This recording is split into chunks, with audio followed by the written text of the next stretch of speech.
Good morning, everybody. Happy Tuesday. Hope everybody had a great weekend. Great long weekend, right? Doing all the cool stuff, grilling hot dogs, fun stuff. Guys, I'm Mark. I'm going to be talking to you for the next few hours. Hopefully we have some new people in here.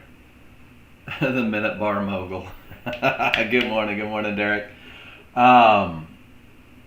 Guys, welcome to the room. We are going to spend the next few hours together keeping everything as simple as I know how to keep it. We're going to go over basics. We're going to talk about patterns. We're going to focus on rules. And guys, I'm going to hand you plans that you can prove win more than they lose when you follow the plan. I'm not going to tell you guys when to take trades. I refuse. I don't give trading advice. But what I will do is teach you how to read indicators, guys, and that's going to be our focus today. So we're going to do it on two different platforms. We're going to do it on NinjaTrader first, because I know that I have some people in here that are still learning NinjaTrader, and then we're going to talk about TradingView. We're going to click through the pictures that everybody posts in the room and talk about them and see what I can do to help. And then, time permitting, we'll look at the live markets. So before I do anything, guys, I check news. News is one of the most important parts of my day. Good morning, Steve. Steve, did you get everything figured out? I got your email. I replied. Okay, cool. There was a lot going on. Guys, today is, what is it? Today's Tuesday, September 2nd. At 9:45, we have some low impact news. Final manufacturing, but at 10 a.m. guys, they're expecting a high impact from that news release. And anytime there is a high impact news release, it can make the market spike or jump or change direction or really just make it too fast to trade. So I'm not concerned so much about what the news is, but rather that it can have an adverse effect on the patterns that I trade. And guys, that's all that trading is. It's recognizing patterns, patterns that produce an edge. So what we're going to do today, I'm going to go old school. I'm going to bring out the old PowerPoint. And we are going to talk about learning to read your indicators, guys. Learn to read your charts.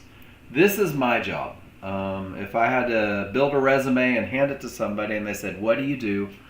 The answer would be, I teach people to read their indicators. I teach people to look at those indicators, to read their charts, to recognize advantages. Chart reading, ladies and gentlemen, is about 90% of the overall process of trading. 90% of your day will be spent doing nothing. 90% of your day is on the sidelines. 90% of the day is not actively trading. And that is such a kick in the clackers for so many people. But that's what the successful people do. Trading is boring, guys. Successful trading is boring. When you get good at chart reading, when you take the time to learn the basics, you're going to understand a few concepts. You're going to understand where the market is likely to continue. Guys, these are entries where the market is likely to continue with a trend that is already established. You're going to understand where the market is likely to go using Fibonacci, using those supply and demand zones. This is going to be great for targets, and you're going to understand where the market is likely to stop. These likely to stop areas are what we call termination conditions. So for you brand new users, there's going to be 3 rules that are going to teach you to read your indicators on NinjaTrader. Remember, we're talking about NinjaTrader right now. Each rule, when true, creates an advantage, guys. The advantages are why we enter. The entry is not a product of your desire to pay your mortgage. It's not because you need to buy a new car. Your mortgage has nothing to do with your kid's college fund, or your entry has nothing to do with your kid's college fund, guys. Your entry is getting into the market because you have an edge, because there's an advantage. So these 3 rules describe a pattern, and this pattern is what we call the high probability trend trade. Rule number 1, when true, provides the advantage of momentum. Rule number 2, when true, gives you a clear path. These first 2 concepts, momentum and path, really on either platform, this is your core and this is your foundation. And when you understand these 2 things, you'll be absolutely floored at how you find more in the market. Your third rule, good morning Luciano, good morning Andy.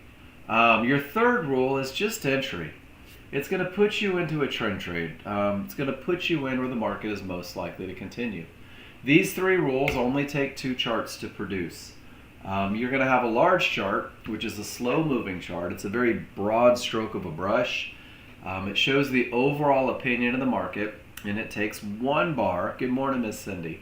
Takes 1 bar, the first bar, the most current bar, will define direction, momentum, and areas. And guys, the first 2 rules are met on the large chart. You will define momentum and path with 1 bar on a large chart. Your small chart is an entry chart.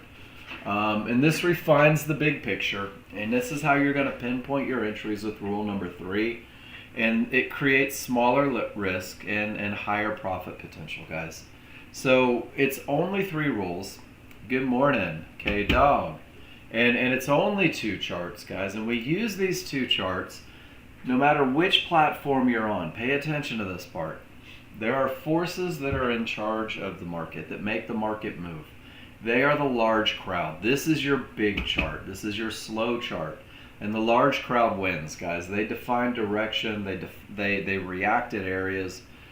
They create momentum. And fighting the large crowd tends to be the quickest way to trade an account. Your small chart, I want you to think of it as the small crowd. And these are the people that fight everything the large crowd wants. We're going to use the small crowd, the small chart, to refine and pinpoint our great entries where the market is most likely to continue.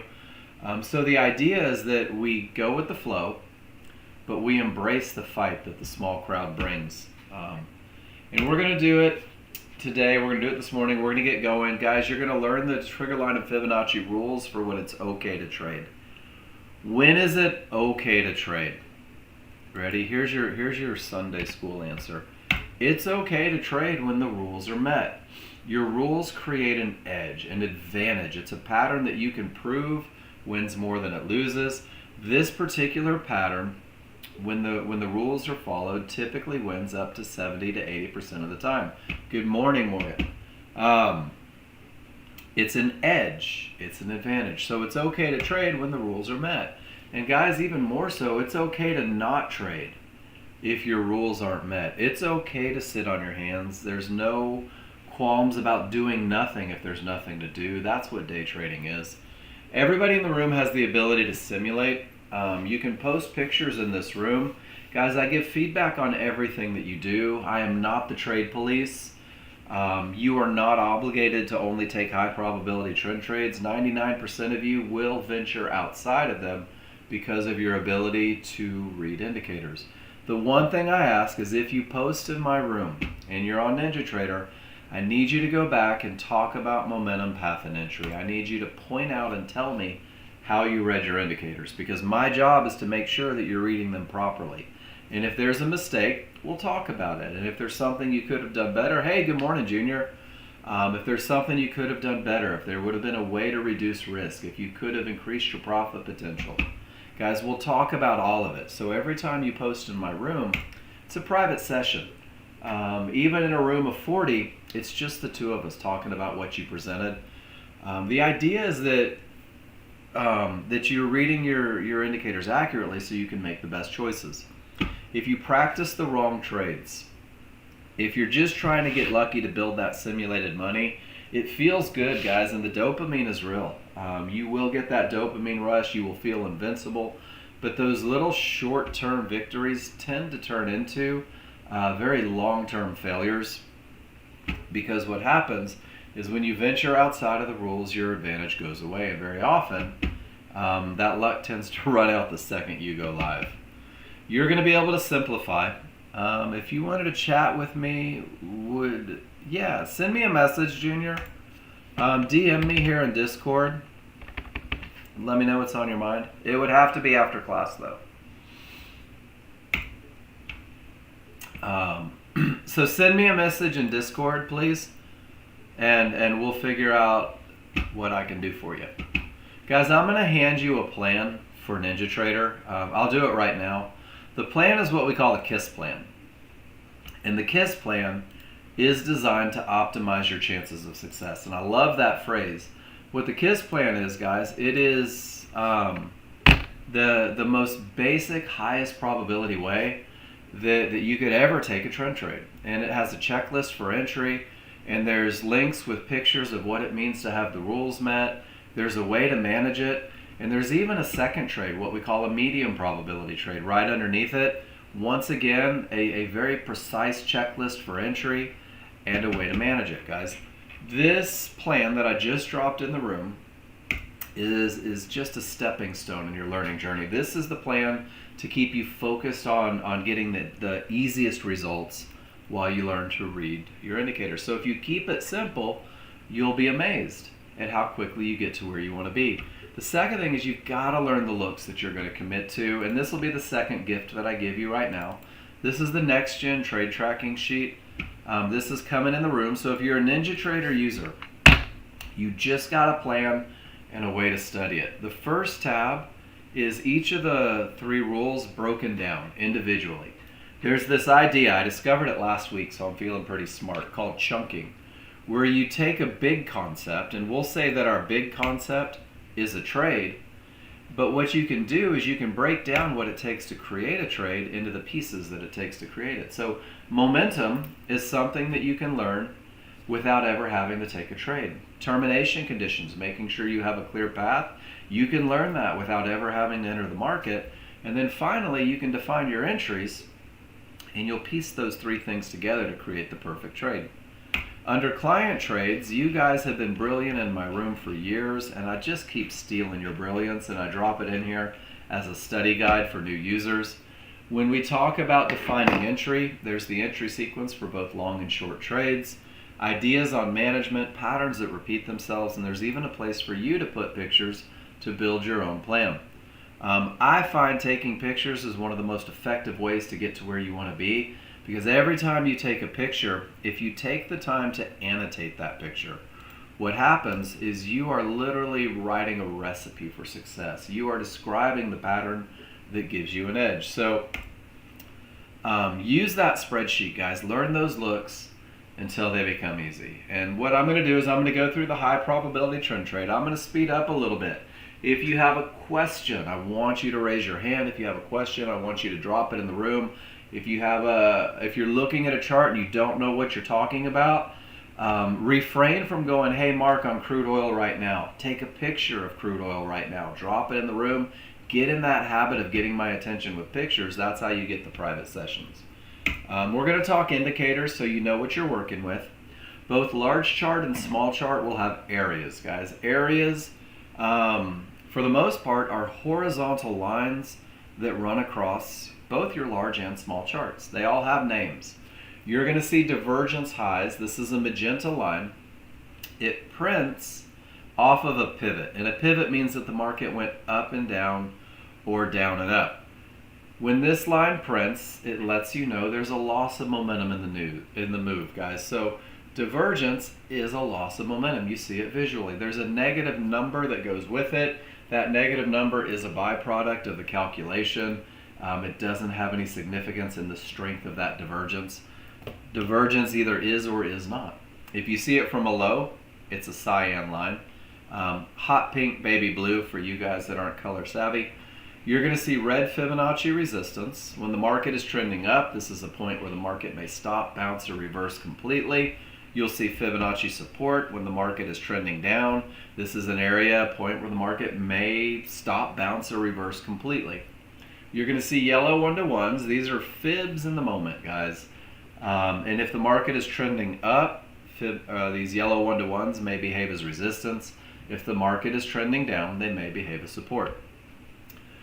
So all of these lines are going to show up on both charts, and then triggers are going to show up on both charts. Trigger lines are just moving averages, that's it. And these moving averages work together. There's a small trigger line and there's a large trigger line. You will use trigger lines to define momentum. You will use trigger lines to define termination conditions. You will use trigger lines to define your entry. So they will show up in everything that you do. So we're going to go through and we're going to break down these three rules real quick. The large chart needs strong triggers. This is rule number one. I want you guys to think of this as a flow chart. If you guys remember in school, they're like, if this is true, then go to that. I want you to have that same approach. So I need strong trigger lines because they give me the advantage of momentum. Your strong trigger lines have nothing to do with areas. Your strong trigger lines have nothing to do with price bars. Your strong trigger lines are nothing more than the small and large triggers working together to define momentum. So when the trend is up, the background is green. When the trend is down, the background is red. This is your first indication to know which direction you're looking for rules to be met. In an uptrend with a green background, your small and large triggers must both be green as well. If they're not, you don't have strong triggers, and rule number one is not met. So strong triggers is defined as small triggers in an uptrend above the large triggers.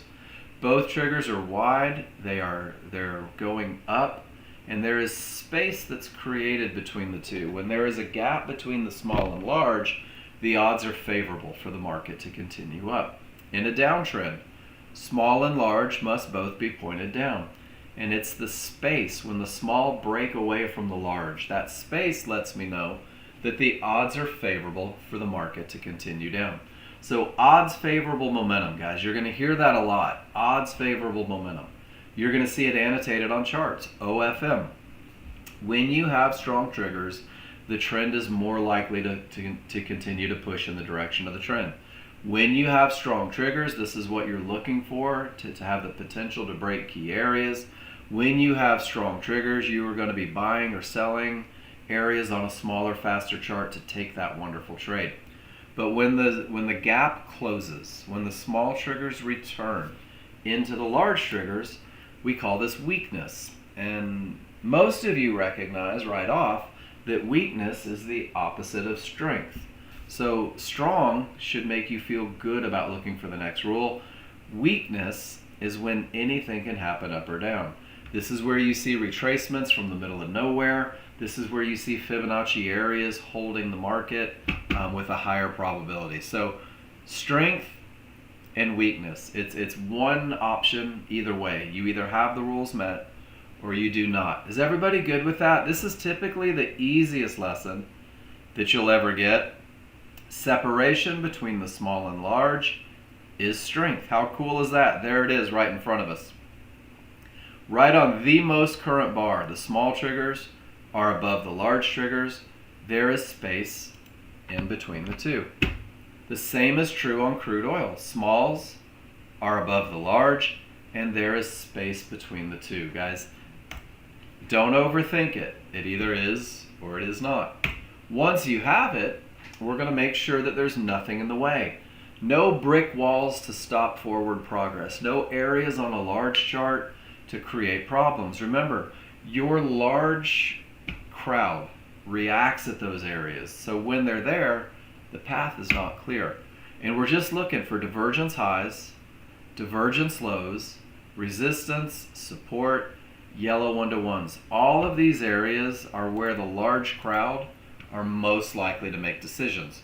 So in order to define a termination condition, you're going to let the large crowd get there. Whoops. And that picture did not turn out on this as well as I wanted, so we're just going to do this. When price reaches an area, guys, that is the first piece of the puzzle. When price reaches an area, dynamic Renko bars come up and hit these yellow 1-to-1s.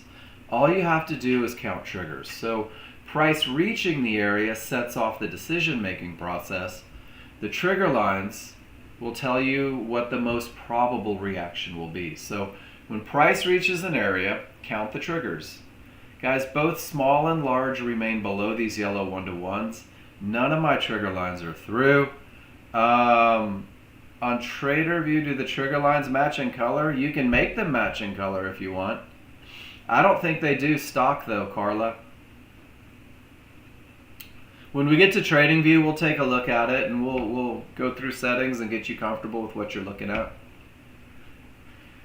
Guys, when price reaches the area, if none of the trigger lines have gotten above it, this is a termination condition. This is an area that could stop the market. This is an area that could create an untradeable bounce. This is an area that could reverse it completely. You will never know what the reaction is going to be, so I want you to assume that the area will hold and create a bounce, exactly like it did here. Rule number 2 is the most broken rule. Rule number 2 is going to be the reason that you're patient more often than you're not. When 2 of the trigger lines get above those yellow 1-to-1s, you can say the area has potential to break as long as there's momentum. But guys, this is not your best look for a potential breakout. This is typically overrun rather than a smash through. 2 trigger lines is not your best look. When 3 of the 4 trigger lines get above these yellow 1-to-1s, both small, 1 large, now that's your best look for a potential breakout, guys. And the second trade on the plan that I gave you gives you a way to capitalize on that potential to break, but still not a clear path. Rule number 2 is not met for a high probability trend trade until all 4 trigger lines get north of the area in question. Once all 4 trigger lines get above an area of resistance, resistance behaves as support. Once all 4 trigger lines get below an area of support, that area behaves as resistance. And really all it is it's where the large crowd is most likely to react. It's right where the large crowd is most likely to make decisions. So again, let's go back, and it's been kind of a one-way train this morning. Oops, let me pull up my large chart real quick. We may have to scroll back just a little bit. But you'll notice, even if it doesn't hold, there is a reaction right at the area. When retracements pull back, very often they pull back to areas. These tails on your large chart are the reaction right at the decision-making point, guys. And you can see it continuously. From resistance to support to divergence lows back to resistance. Rule number 2 is going to keep you out of chop. Rule number 2 is going to keep you out of problems. But when you have strong triggers, when you have not reached Fibonacci resistance, when you are above all 4 lines, the previous area, guys, you have strong triggers and you have a clear path. And that's exactly what it looks like in the moment on one bar. And once you have it, guys, we're going to define where the small crowd is most likely to fail if they decide to fight. And we're going to do that with rule number 3. And it's so accurate and specific that you're going to use a limit order to buy or sell a pullback in an area inside of triggers. So when we look at that 2-chart process, when the large chart says up, when the large chart has momentum, when the large chart has a clear path, notice how I keep harping on having those large chart rules met. We're going to wait for the small crowd to fight to create a pullback. And a pullback or retracement is a small move counter to the underlying trend. So we're going to buy or sell that pullback, and we're going to do it at areas, at fibs, at midbands, or yellow 1-to-1s. And those areas are going to be inside of triggers. Triggers are moving averages, and price tends to return to moving averages. So as you learn to define your entry, and you will need to practice this a little bit, when the rules are met, when the large chart says up, when the large chart has strong triggers, when the large chart has nothing in the way, you're going to have what we call FOMO, the fear of missing out. You're going to watch a market doing a straight line away from you. You're not making any money, you're not in the market, and you're going to feel left behind. And then this happens. There's your reversal bar, guys. Your reversal bar is the beginning of the small crowd fight. Your reversal bar is the beginning of the pullback. And at the time of the reversal bar, and even before that reversal bar prints, you can turn your attention to the large triggers on the small chart. There are 2 sets. There's the large triggers. These are smooth. These are native to the 5-1 chart. And if you compare them to the small, you can gauge the momentum of the move up. The second set are the large triggers from the large chart. We call these the synthetic.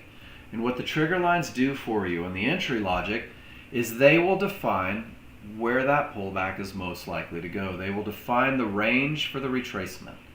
Trigger lines are not your entry. The rules say you're going to need an area, a fib, a mid band, or yellow 1-to-1s, and an all caps inside of that retracement zone.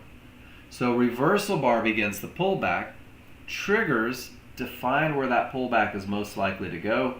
Areas within the triggers define precisely where it's most likely to bounce and continue with the trend. Sometimes there are multiple areas, guys. This will create a window, if you will. We can call that a window of opportunity. And sometimes the market is going to bounce from the highest point. Sometimes the market's going to bounce from the lowest point. Sometimes the market's going to blow through everything and take you out of a trade. Anything that wins 70 to 80% of the time is obligated to lose 20 to 30% of the time. But because of the large chart advantages, your job is to activate a limit order above the highest point of support for a long trade, closest to the reversal bar. And anything below the retracement zone, anything beyond the areas most likely to create a bounce, this is where the advantage of rule number 3 is no longer in play. Initial stops will be placed below the triggers about 5 ticks, and we will willingly accept the defeat in that particular trade with the understanding that this pattern typically wins up to 70 to 80% of the time. For a short trade, reversal bar begins the pullback. Trigger lines define where that pullback is most likely to return. Areas inside of those triggers define where it's most likely to bounce. And any line beyond the triggers is not a part of the equation. Anytime you get beyond the triggers, whether it's above for a short trade, below for a long trade, you have found yourself right where the market should not go. If this is going to be one of those winners, the market should not be able to get through all of that stuff. And if it does, you'll be waiting about 4 or 5 ticks beyond the triggers with a protective stop. This is a cost of doing business. This is paying rent in the wonderful world of day trading. So what you're going to be able to do, brand new users, is you'll be able to go back on a large chart historically to study this pattern, to create a little trust as you get accustomed to it. Guys, play along with me here. You'll be amazed that when you play along how quickly you get to where you want to be. Does everybody see strong triggers? Smalls above the large, and we're talking on this bar. Let me take a picture. We'll go through and have some fun with it. This bar right here, smalls above the large, space between the two. Guys, rule number 1 is met. Does everybody see that price has not reached these pink 1-to-1s? Or, I'm sorry, pink, the magenta divergence high. Price hasn't made it, and 3 triggers have already made it through here. Guys, this is a great look. And the market is trading all the way up at 97.05 when it's time for you to take that entry, guys. And there's a lot of you that are going to say, but Mark, there's only 8 ticks. There is only 8 ticks of potential profit to get to that trouble. And you're absolutely right. That's not a lot of room. And general trading logic says, hey, don't take a trade if you can only make 80 bucks. That doesn't make sense. This is where the magic of rule number 3 comes in, guys. That 8 turns into a 32 when you wait for the pullback to the area inside of triggers, because from your great entry, there is plenty of room to make money. And it looks like a tail on your large chart. This tail is your pullback. That pullback is just part of the refinement process, and that refinement process is what allows us to reduce risk. That refinement process is what allows us to take the best of the best entry. So it looks like this. When the large chart is down, when the large chart is strong, when it has the potential to break, if you put a square around that one bar, you'll see the reversal bar, the pullback, the bounce, the continuation in a winner. All of this is a 1 bar event on the large chart. And guys, that is your high probability trend trade. That is the absolute best of the best trade I know how to teach you. They didn't come get us, those sons of guns.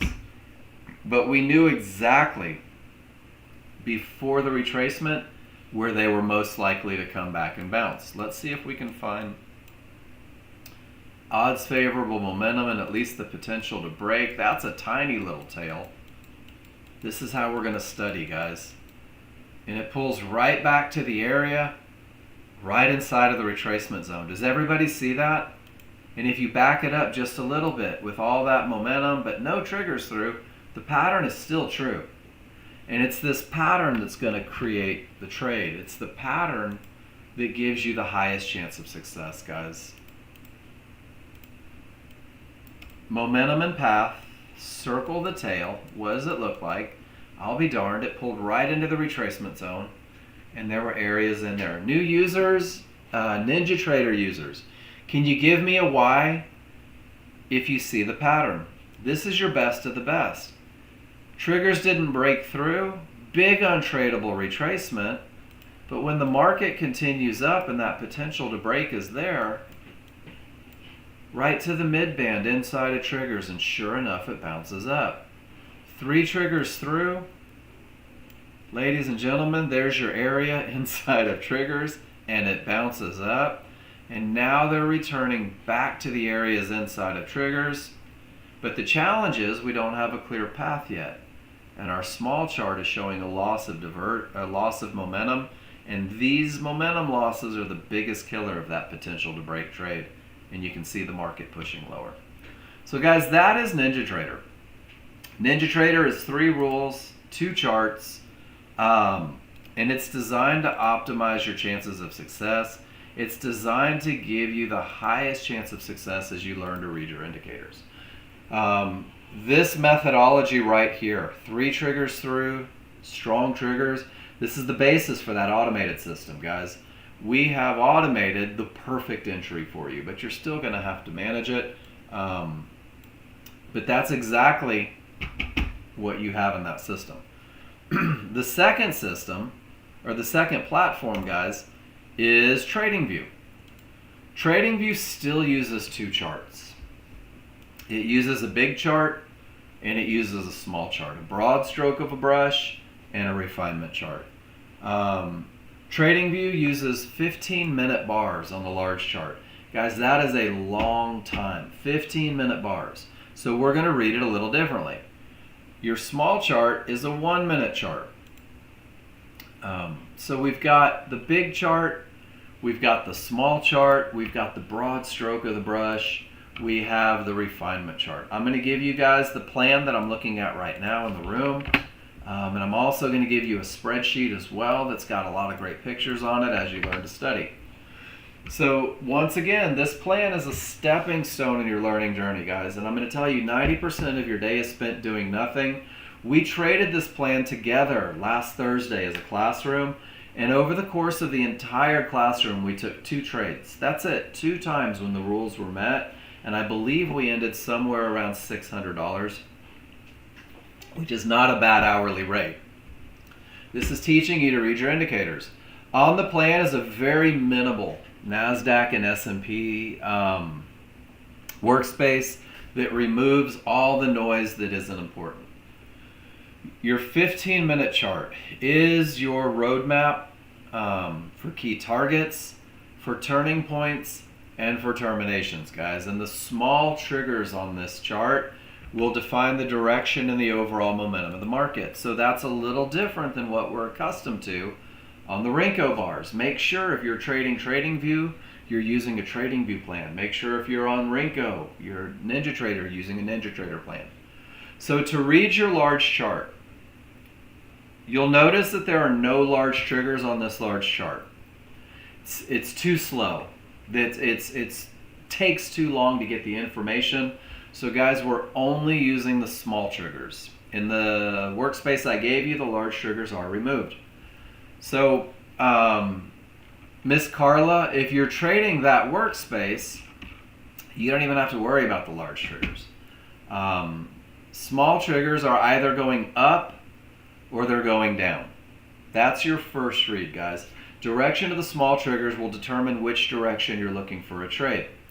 Once you decide you should be going up or down, you're going to ask yourself, where is the most current price, the highlighted price? Where is it trading in relationship to those small triggers? Guys, my small triggers are right here. There are three options. The first option is that the price bar, the most current price, is left of the small triggers. This is called your strong side. This would be the equivalent of odds favorable momentum on a big chart on Renko. And when you are left of the smalls, when you're on the strong side, this is when those 1 minute areas are most likely to break. If you are inside of the smalls, the most current price is not above and not below. We call this the transition. Guys, the transition is not a negative. The transition just means that the market is caught in between very strong or weak. And you want to be aware of 1 minute areas. Be ready to manage when you're in that transition zone.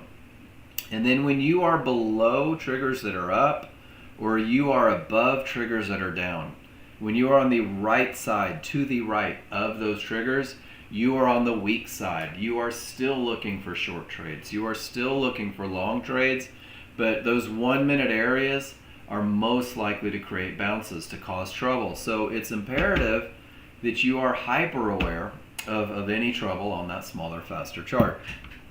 This is your large chart read, guys. Large chart will set direction. It'll tell you how aggressive you need to manage. And then the final question is there room to targets? Is there anything in my way? So when you look at TradingView, this is a large chart, you're gonna see divergence highs, divergence lows, yellow 1-to-1s, pink 1-to-1s. The only thing that you're not going to see is Fibonacci. Not yet.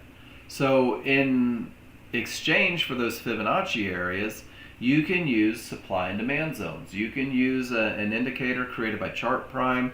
It's about $55 a month, I think, worth every penny, because these supply and demand zones will act similar to Fibonacci, and they will define potential stopping points. So all of these areas can stop the market. The only difference between NinjaTrader and TradingView is you have zones rather than fibs. So if there's nothing in the way, you will go to the smaller, faster chart. This is your 1 minute chart. And the 1 minute chart shows you the immediate strength of the market.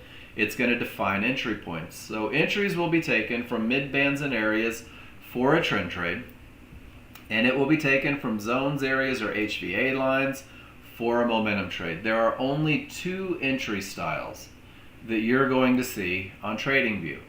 The first one is what we call a momentum entry. And in order to take a momentum entry, you must have strong trigger lines. You must have smalls separated from the large with space between. When you have a momentum style entry, your 15-minute chart will be on the strong side of the triggers with absolutely nothing in the way. This momentum style entry is the only entry that uses a limit order on TradingView. It's the only time you will wait for the market to come to you and hit you right at an area with all that momentum. This is going to be a good part of your trades. But momentum trades will fail. It happens. They're typically very low risk. And you'll know because your small triggers roll against you, guys. So with everything up, that's your momentum look. The moment the small triggers turn against you, you're going to wait for a pullback. You're going to wait for the market to go lower, for the market to go higher, and you're going to wait for it at an area, at a mid-band. It can be pink 1-to-1s, it could be a zone. But because the small chart is still a pretty big chart with the 1 minute, we never, ever, ever fight those small, strong triggers. You're going to lose more often than you don't. And the trend trade entry says wait for the pullback to the area and enter for a long trade with an up bar from the area that closes on the correct side of the triggers.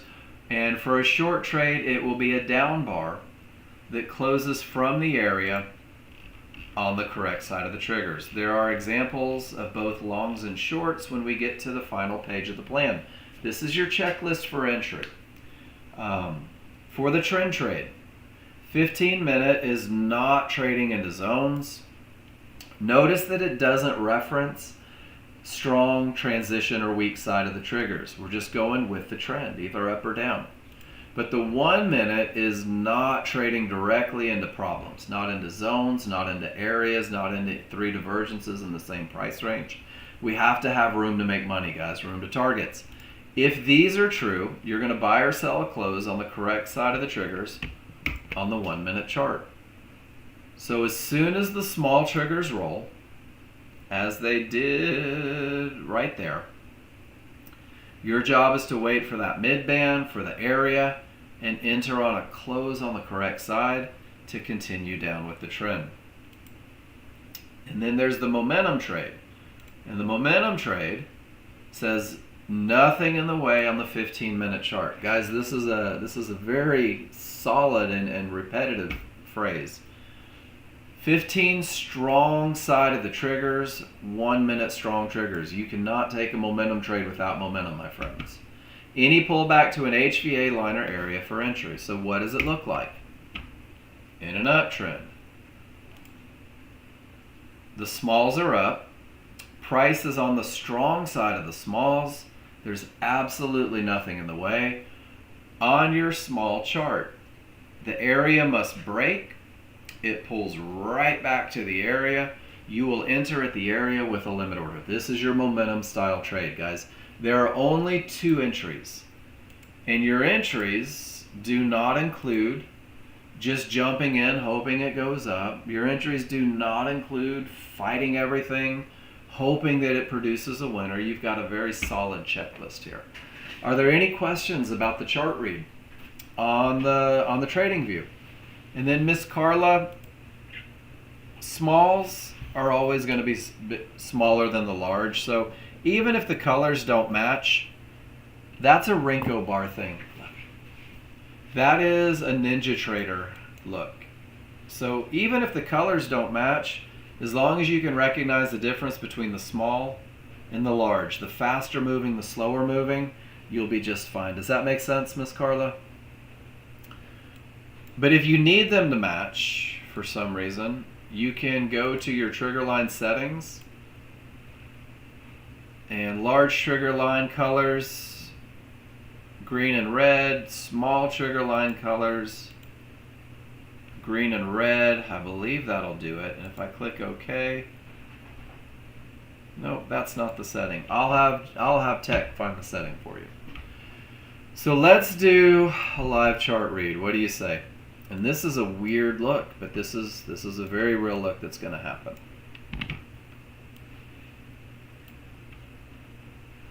Does everybody see that the small triggers are trying to pinch, that the small triggers are trying to roll, but they haven't rolled yet? That would still be down triggers. Until those 2 lines cross and head up, guys, these are still down triggers. Which means that you are on the weak side of those down triggers, and there is absolutely nowhere to go yet. Does that make sense, everybody? That's your read. If you took a trade, see how price is at 143, you would be trading directly into trouble. That is not the recipe for success. If we go to crude oil, my small triggers are down. I am on the weak side of my small triggers. Let's make this bigger for you. I am on the weak side of the small triggers, and I don't have any room to get to 62 if I thought I was going to take a short trade. And from the weak side, if you look at your small chart, there's just absolutely nowhere to go. Can you guys give me a why if that makes sense? First, it's direction. Then it's location. Do I have room? And I just don't, which means I'm sitting on my hands. Another one of those looks where the small triggers are trying to break up, but they have not yet. You will not know whether or not these triggers are going to go up until this bar finishes in 3 minutes. But from the weak side of down triggers, I don't have anywhere to go for a short trade. I don't have any clearance below me on either chart. It's okay to do nothing. And now they're pinching, and now they're trying to roll. Do you guys see it? There's a lot of patience that comes with day trading, guys. There's a lot of doing nothing, a lot of sitting on your hands. The KISS plan is designed to teach you to be patient. The KISS plan is designed to help you understand that you will not be in the market every second of the day, that every tick is not your tick, that sometimes you're going to have to wait. Sometimes you're going to have to pause. Check it out. With strong triggers, with the potential to break, it pulled all the way back to the bottom of the retracement zone, and with the momentum up, it sure enough went up. This is why we use trigger lines to define retracement. Pretty cool, right? It's just patterns, guys. It's all it is. 2 triggers through, all the momentum I could ever hope for. That was your first bounce on a pullback to an area inside of the retracement zone. And now a lot of you are recognizing that divergence just printed, the loss of momentum. And a loss of momentum means that that market could push up higher and this area may not break. And that's a pump the brakes look for a lot of you guys. So why do we talk about advantages and not trades? Why do I keep you focused on advantages, on rules met? Because you're in control of the entry, guys. You're the only person that can pull the trigger. I can't make you. I don't tell you when. I certainly don't give trading advice. No one in the room is going to tell you. If they do, ignore them. You don't know who drinks, right? But if you look at your chart and you see momentum, clear path, and entry, I want you to say to yourself, this is the best of the best. This is high probability. I can't wait to be a part of it. If you notice one of your advantages is gone, and on the KISS plan, that advantage will be the clear path, well, there's a couple things you can do. First, you can say it's medium probability. I may have to manage a little assertively, but whichever advantage is gone, you can rely on the other two. You can force the market to not sacrifice the other two. And when 2 out of 3 go, it's low probability, guys. This is that 90%. This is where the intelligent trader, and I'm not calling any of you unintelligent, but the intelligent trader does nothing. The consistent trader does nothing. The trader that typically wins more than they lose does nothing. Because trading without an edge is hope, guys. And hope is a horrible trading plan.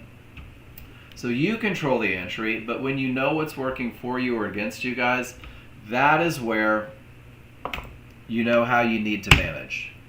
So we're going to go back, and we are going to look at the charts posted, guys. This morning, this first hour, we have learned the rules. If you are not comfortable with the rules, it is your duty to raise your hand and ask a question. I can't see your faces. I don't know if you're confused. But if you post a question in this room, my promise to you is that you will get the answer. Everybody has the ability to simulate. If you're on NinjaTrader, when you post in the room, I want you to talk about momentum, terminations, and entry. If you are on TradingView, I want you to describe direction, strong, weak, or transition, and whether or not you had room on your large chart. Everybody has a spreadsheet with hundreds of pictures to help you get better. Everybody has a plan with a solid checklist to get you into the best of the best trades, guys. If you are on day 1 or you are on day 1,000, you have everything that you need to be successful with the software. Everything. The only thing you don't have is time under your belt. You don't have the repetitions. How to find the spreadsheet? Miss Carla, you could look right above you, or I could just be a sweetheart today and drop it right below you. You can download it. There's an arrow to download it. It'll go in your downloads folder. Or you can just left click on it and drag it over to someplace on your computer. We go to great lengths to make sure that you guys get everything you need. And really the only thing you don't have, you're so welcome, is the repetition, the seat time, the time on the pond, however you want to say it. Guys, all of this is a process. There is a way to get there quicker. post in the room, track your trades, take pictures, annotate charts. I want to show you guys how many pictures I've taken this year. In 2025, I have taken 7,448 pictures. And I would say 90% of those are annotated. When you take the time to take a picture, and even more importantly, when you take the time to annotate your picture, you're creating this little neural connection, guys. When my brain sees separation between the small and large, it now thinks strong triggers. It uses the words odds favorable. Guys, you're only identifying advantages. So that's my first hour. Look at that, divergence with only 2 triggers, and it's pushing higher. I'm going to share something, and then I'm going to take a break, and we're going to come back and we're going to look at the charts that are posted. And this that I'm sharing right now, guys, is actually a response to an email that was sent to me by a Nexgen user that was mad as hell that you guys in the room were taking trades that weren't high probability trend trades. He was furious that you guys were using momentum and path to find more ways to make money because it didn't fit the plan. Guys, your plans are stepping stones. So as I go through and I look at these charts and talk about these charts, I'm not grading you on whether it's a good trade or a bad trade. I'm not saying that you're accountable to follow that plan. What I'm going to do is I'm going to make sure that the indicators are read properly. I'm going to make sure that if there was trouble in the way, you were aware of it. I'll know that through your annotations. And when I look at entries, whether it is a trend trade, whether it's a momentum trade, whether it's a jump the fudge in and hope for the best, that you have the least amount of risk and the highest chance of success. That's all I'm going to do, I promise. So when we talk about learning to read the software, when we talk about being a new user and getting the best out of it, guys, everything is about having a foundation. Momentum and path is your foundation, whether it is TradingView or NinjaTrader. Once you can identify strength and nothing in the way, there's a million ways to make money with the software. Understanding the basics, and then each day just compounding, getting a little better each day. So for you brand new users, I blanket with very conservative rules, recognition of advantages, and a solid plan that optimizes the chances of success as the new user learns to read the indicators. So for new users, all termination conditions are bad. Just believe it. As a brand new user, you should have a flat out refusal to trade into something that fits the recipe for terminations. No momentum is bad. If you don't have separation between the small and large, my friends, I want you to say, oh shit, anything could happen. That's not an advantage. I choose not to trade. Pardon my language. And any area beyond those triggers, on the wrong side of the triggers, not inside of those triggers, what a horrible spot for entry. Blanket rules, because it increases your likelihood of success. And my friends, confidence comes from the memory of success. These things aren't always bad, but until you have the experience to know when to use exceptions, it's safer that way. Until you have the ability to rewrite your plan, it's safer. And just like anything, the more time you spend with it, the more you'll see. And this is when doors begin to open. The more time you have in front of your charts, guys, the slower the market begins to move. The more evident the entries become, but it takes that time to get there. You've got to learn the process that yields results. That's from Mark Douglas. The results seem to follow when you follow the checklist. The results seem to follow when you have an edge. This is where the KISS plan comes in for both platforms. If you keep it that basic, if you follow simple rules, if you're okay not looking for all the trades, but rather looking for the best trades, you can find an extraordinary level of success. Guys, I've been watching it for years.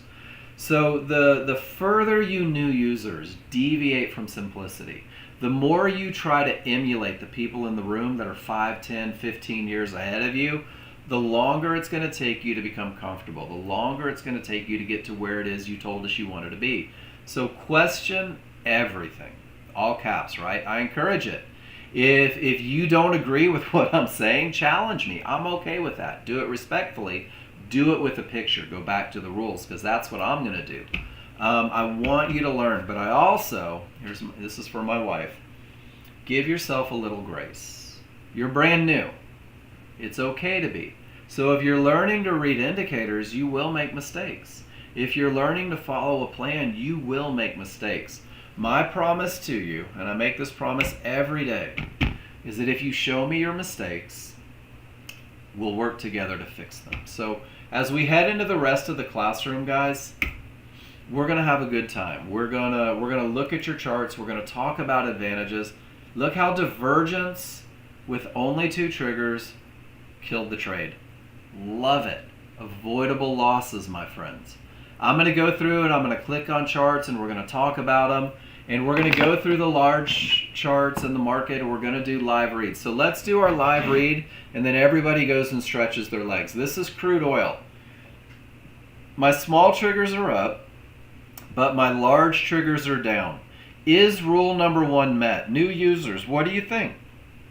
Do I have the advantage of momentum? And here's where I give you a hint. The only way I can have the advantage of momentum is if the colors match, if the background and both triggers are the same color. So I ask again, new users, do I have the advantage of momentum? And just so you guys know, I'm stubborn enough to have an awkward silence for the next 2 hours if nobody plays along. Thank you, Miss Kathy. So since I don't have the advantage of momentum, I don't care about rule number 2, guys. I choose to move on and wait for a better scenario. And I look at the S&P. Do I have the advantage of momentum? There is no separation between the small and large. The smalls are inside of the large. This is not my best look. Anything could happen up or down. Rule number 1 not met. Don't want it. Smalls are up. I'm strong side of the smalls, and as long as I stay above trouble, I have a clear path to the next trouble. But the second that price gets back into this zone, gets back below this zone, I do not have a clear path. So if you're one of my trading view people, this is the trick that I taught the other day.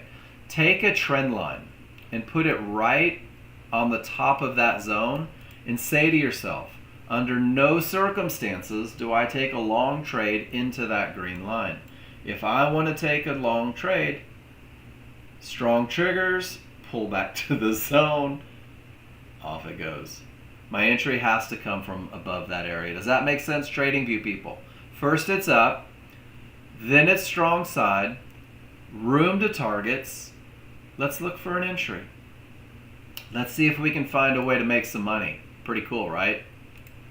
Crude oil, they turned up. I am on the strong side, but I have absolutely nowhere to go. I'm right into that VWAP, which means that there's no room for a long trade, which means I'm not even looking on my small chart. Gold, smalls are up. Strong side of the smalls. We've already hit resistance, so if I take a trade, I'm not fighting all of this, right? That was your pullback, that was your close above, but it had nowhere to go, guys. Trading directly into areas on your smaller chart rarely works out for you. Sometimes it will. Sometimes I'll let you get lucky. So guys, I'm going to take a minute, and when I come back, we'll start clicking on the charts that you guys posted. I'll leave you with crude oil here. We have news in 4 minutes. Let's leave you on the S&P. We have news in 4 minutes. If I go to Forex Factory, 10 a.m., high impact ISM manufacturing, there is a very good chance that they are running it up to get their price when they make a decision based on news. So guys, I'll be back in 5 minutes. Go stretch your legs, get a drink of water. When I come back, I'm going to start clicking on the charts that are presented. We will continually go back to large chart reads and see what's going on. Back in a few, guys.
Here comes news in 1 minute. Let's see if they react.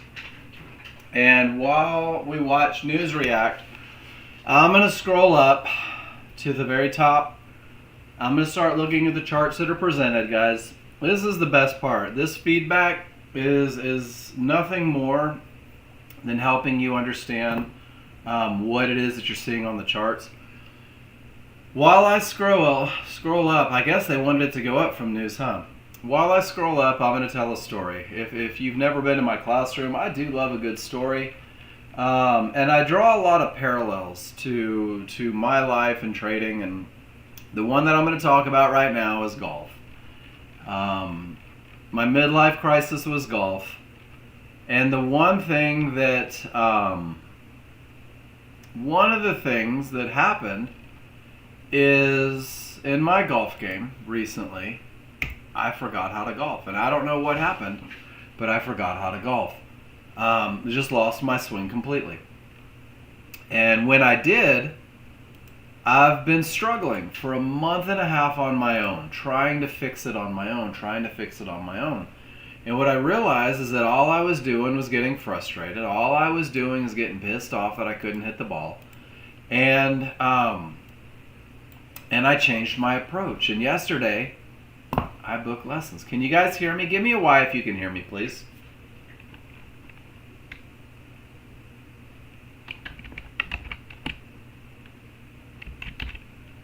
So yesterday, I finally decided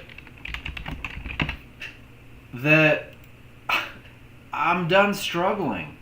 And I booked lessons, guys, and I booked 5 lessons with a gentleman here in Spokane. And this classroom is very much like that, guys. We all try to do it on our own, and we all try to get the results on our own, but take advantage of me, guys. Take advantage of the coaching that's available every day.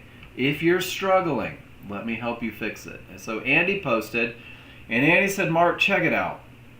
The small triggers are down. I'm on the strong side, and there's room to trouble. And it looks like you sold a pullback. And Andy, with the small triggers up, a little more dangerous fighting them, but you were able to get paid quickly, and you didn't give back your gains. And I think it ultimately made it back to the second target. Nice trade, Andy. Large chart leads the way. Find a way, right? Pete, triggers down, price beneath them. That's the strong side. When the small triggers rolled up, Pete, you paused, you waited. That was your first close below the triggers. That was your second close below the triggers.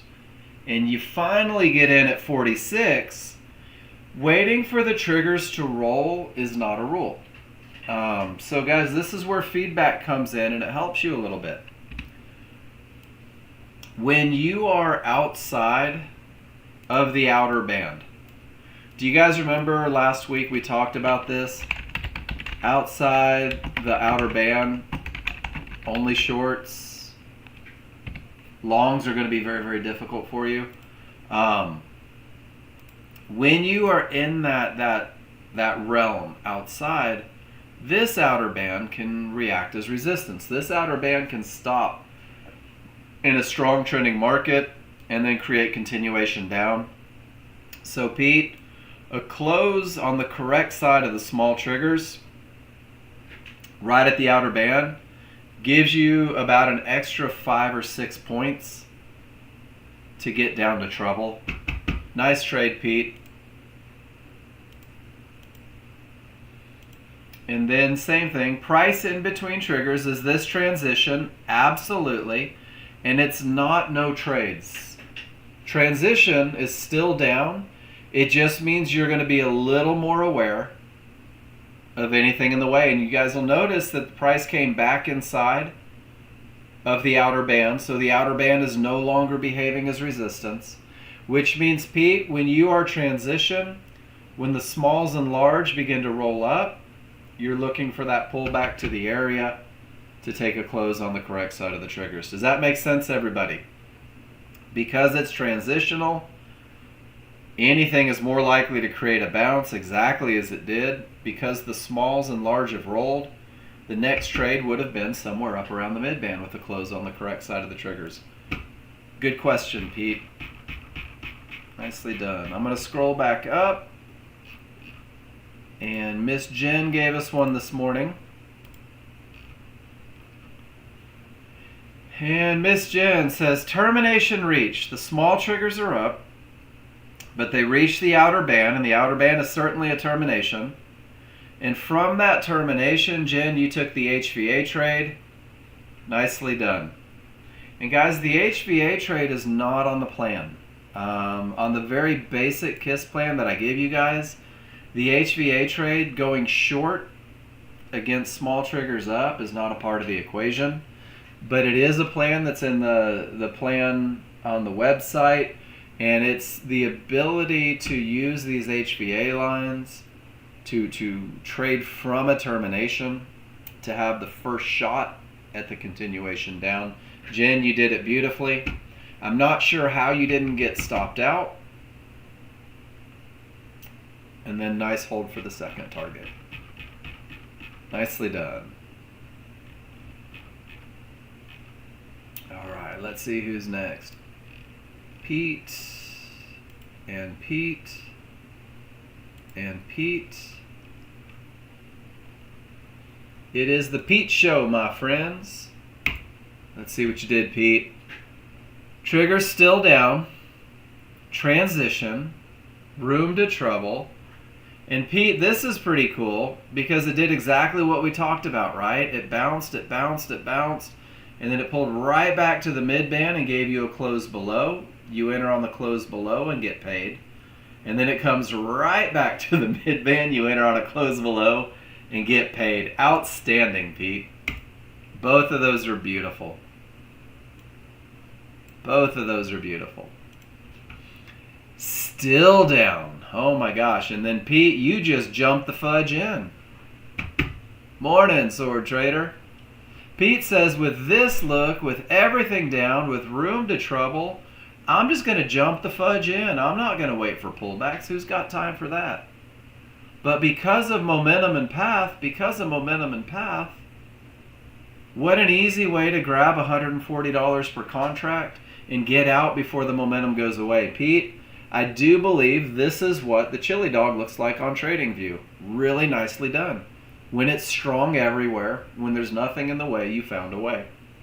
Love it. And then another short off of the mid-band with the triggers down. And then Pete made the comment this morning. If you didn't see it up in there, Pete said, I made $1,400 this morning and all I did was trade with the 1 minute fast triggers. Never fought the 1 minute fast triggers. And $1,400, and that was 5:30 a.m. my time. There might have been the sun up where you were, Pete. And then one more, wouldn't be trading day without an oil trade thrown in. Strong trending market, absolutely nothing in the way. You just jump the fudge in and ride it down to trouble. Beautiful trading. Pete, go play golf. Your day's over. Save some wins for the rest of us. Outstanding trading, Pete. So here's the question I want to ask the room, and do me a favor, give me a why. Momentum and path. Momentum and path. Well, using the indicators to catch the top. Momentum and path. Momentum and path. Momentum and path. And Jen says, check it out. Strong side of the triggers, below the zone, pull back, close below, momentum and path. How many times can you say in one day momentum and path until everybody believes it in the room? I don't know. But you guys just absolutely put on a clinic with momentum. That was the potential to break, and it's going down. Guys, that's your news reaction. They drove it right up. And now They sold. You guys are killing it. I'm going to let you guys know it's terrifying to post in the room as a brand new user. It's horrifying that you might be wrong in front of a group of strangers. Andy, you said we're keeping you from... I'm not keeping you from doing anything. You're doing it. But Andy, are you finding that the KISS plan works? Victor, if you don't feel well, go get some chicken soup, man. Work through the sniffles. I tried to trade with COVID once. Darn near killed me. So Andy, you were watching this. Of course it is above the triggers. No, that is not to the strong side for a long. So Andy, can we go through the chart read real quick together?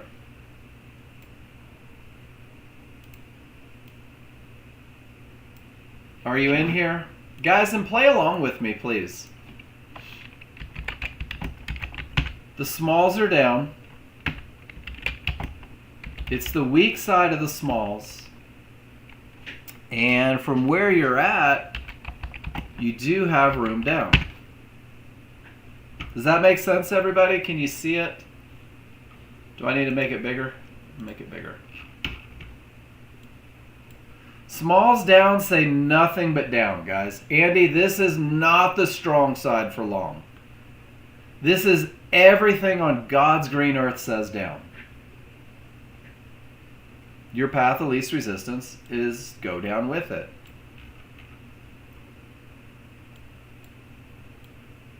There is no long trade. And I'm glad there was something in the way to stop you. Guys, your path of least resistance is trade with the small triggers on the large chart. And just until you get to a point in your life that you can write your own plan, that's going to keep you out of 73 tons of trouble. Pete, strong top, strong triggers, 2 triggers through. All right, guys, this is your potential to break trade. For you NinjaTrader users,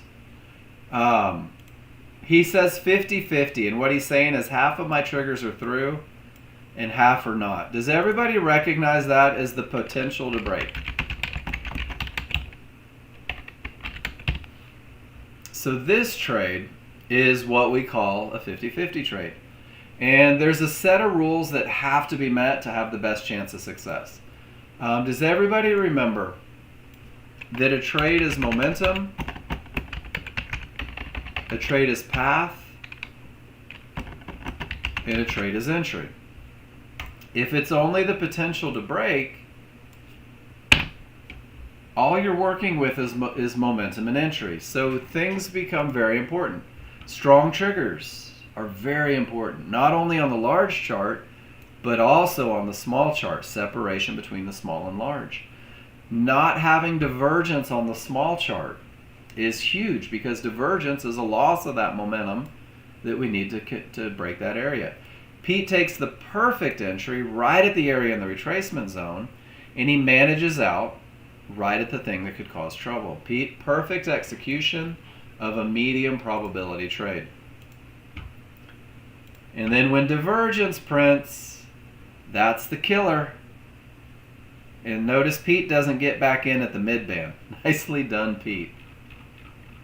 Pete, I'm going to say you probably had a relaxing weekend, because you are just full tilt on it today.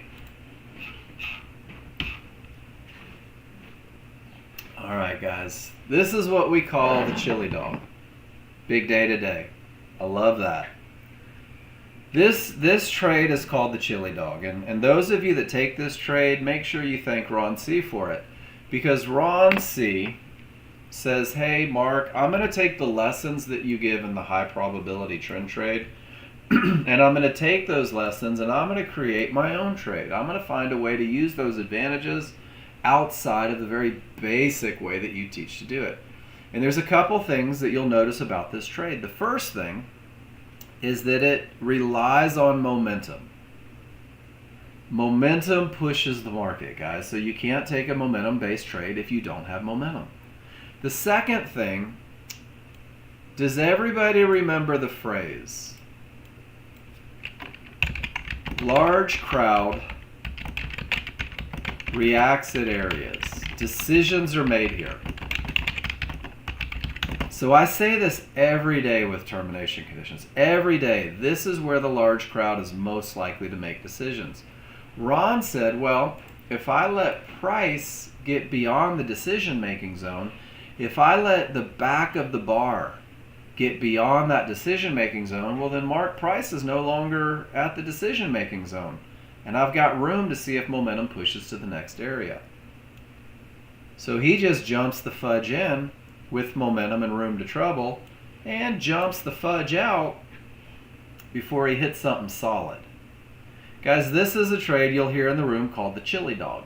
It's not a Nexgen trade. It's a Nexgen user trade, and everything good about that trade is based on momentum and path. Thank you, Ron. Great trade. Good looking trade. And that comes with the phrase, base hits, pay bills. Base hits, pay bills. Have fun at the beach. Say hi to a bikini for me. All right, Steve. So you've got Renko and you've got TradingView. 51. 23,251. 23,251. Steve, with no annotation, it looks like everything's going down and you went down with it. I'm not sure what I can do for you here. I don't know what the steps are. I don't know what the big dots are. Your triggers are down. You're below trouble. That's awesome, right? I don't know why you just jumped in. I love that you made $600. I don't know why you traded into all of these fibs and HVAs. So guys, if you're gonna post in the room, do me a favor. Tell me what you're doing. So all I can do is blow this way up and say, I notice you're trading into a metric ton of stuff right here. Did you know? I noticed from 27 to 22, you don't have a lot of room to make money. Did you know? You made $600. Congratulations. And guys, I hope that doesn't sound ugly, but if you're not going to tell me why, if you're not going to tell me what you saw, I'm not going to be able to give you the best feedback.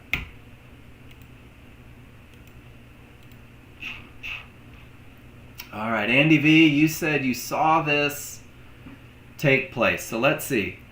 Triggers down, strong side of the triggers, clear path, sell entry at 23,257 with the down bar on the correct side of the triggers, Andy.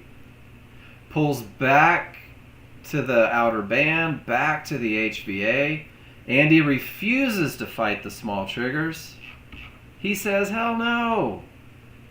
Gets in on the correct side, and it's just easy money. And from 32 to 57 is 25 points. At $20 a point, that's math. But that's about $500 worth of profit. Andy, absolutely perfect chart read. Absolutely perfect entry point. Absolutely perfect target. Nicely done. It doesn't have to be difficult, does it? There doesn't have to be a million rules. There doesn't have to be 17 charts. You can if it works for you. All right, Miss Kathy. 50-50, one area not broken. It is from a strong bottom. So guys, a strong bottom is a termination condition that reverses the market. So Miss Kathy, you did have the strong bottom. Odds favorable on the large chart? Absolutely. Odds favorable on the small chart? Absolutely. No divergence on the 5-1. Kathy, you said that you didn't have any divergence, but you most certainly did, right? And you did get run over. So can we, and Kathy, you know it's nothing but love, right? No, it was there. It absolutely was there, okay? So this is what we call We'll call it truth in advertising. And a lot of times, Miss Kathy, and I'm so guilty of this, which is why I recognize it. If you only have 3 triggers through, is it really a clear path? Or is it only the potential to break? This becomes important. Not really. So your clear path is gone, right? Out of there. History. It's only potential.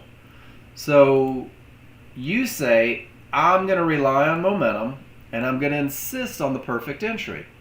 And that's your right. So this divergence was true and printed and on your radar right there. Now, Kathy, clearly you took a page out of my playbook, because when I see this, am so gosh darn excited about taking an entry down here that other things that are on the chart seem to disappear. Does that make sense? And that's probably what happened. You were so excited about that long trade that fell off of your radar.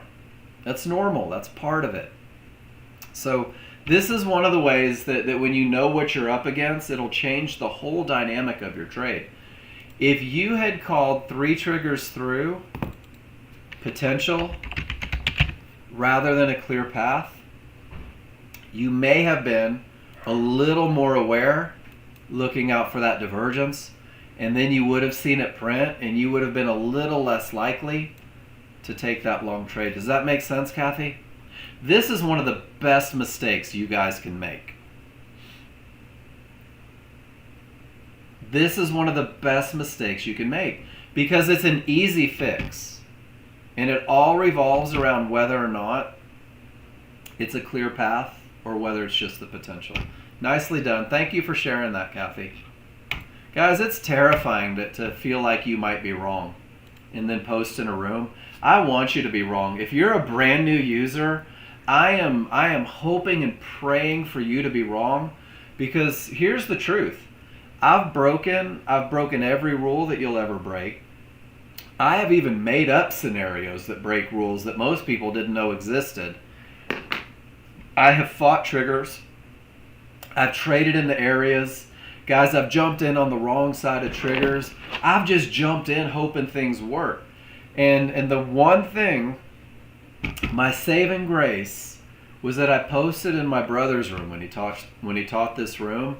And every time I made a mistake, even though I'm his brother, he gave me the lesson on how to fix it, how to avoid it, what I missed in the read, and how I could do it better, guys. And once you muster the courage to drop something in my room, you'll get that private session and you will walk away from it a better trader.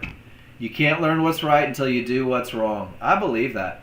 Anyone ever go to the gym? Have you ever heard the phrase, failure on muscles? That's what makes you big and strong. Lifting to failure makes you strong. Slicing the ball, you begin to seek a way to avoid the slice. So mistakes are not negatives, guys, and losses are not negatives. They're just a part of the growing process. Miss Jen, small triggers up, transition, and know where to go, right? And Jen, you just said no momentum, did pull back to here, but no momentum. Well, there's small triggers up. There's nowhere to go long. You're back inside a year. Just best to be patient, right? To sit on your hands, to wait for a better look. Nicely done, Miss Jen. I like it when you guys take pictures of the trades that you won't take. This doesn't fit my rules. I refuse to enter. So here's your S&P. Smalls are above the large. There's definitely space in between, but there's nowhere to go. Do you guys see it? Price reached yellow 1-to-1s. All of your triggers remain below. And look what the market's doing.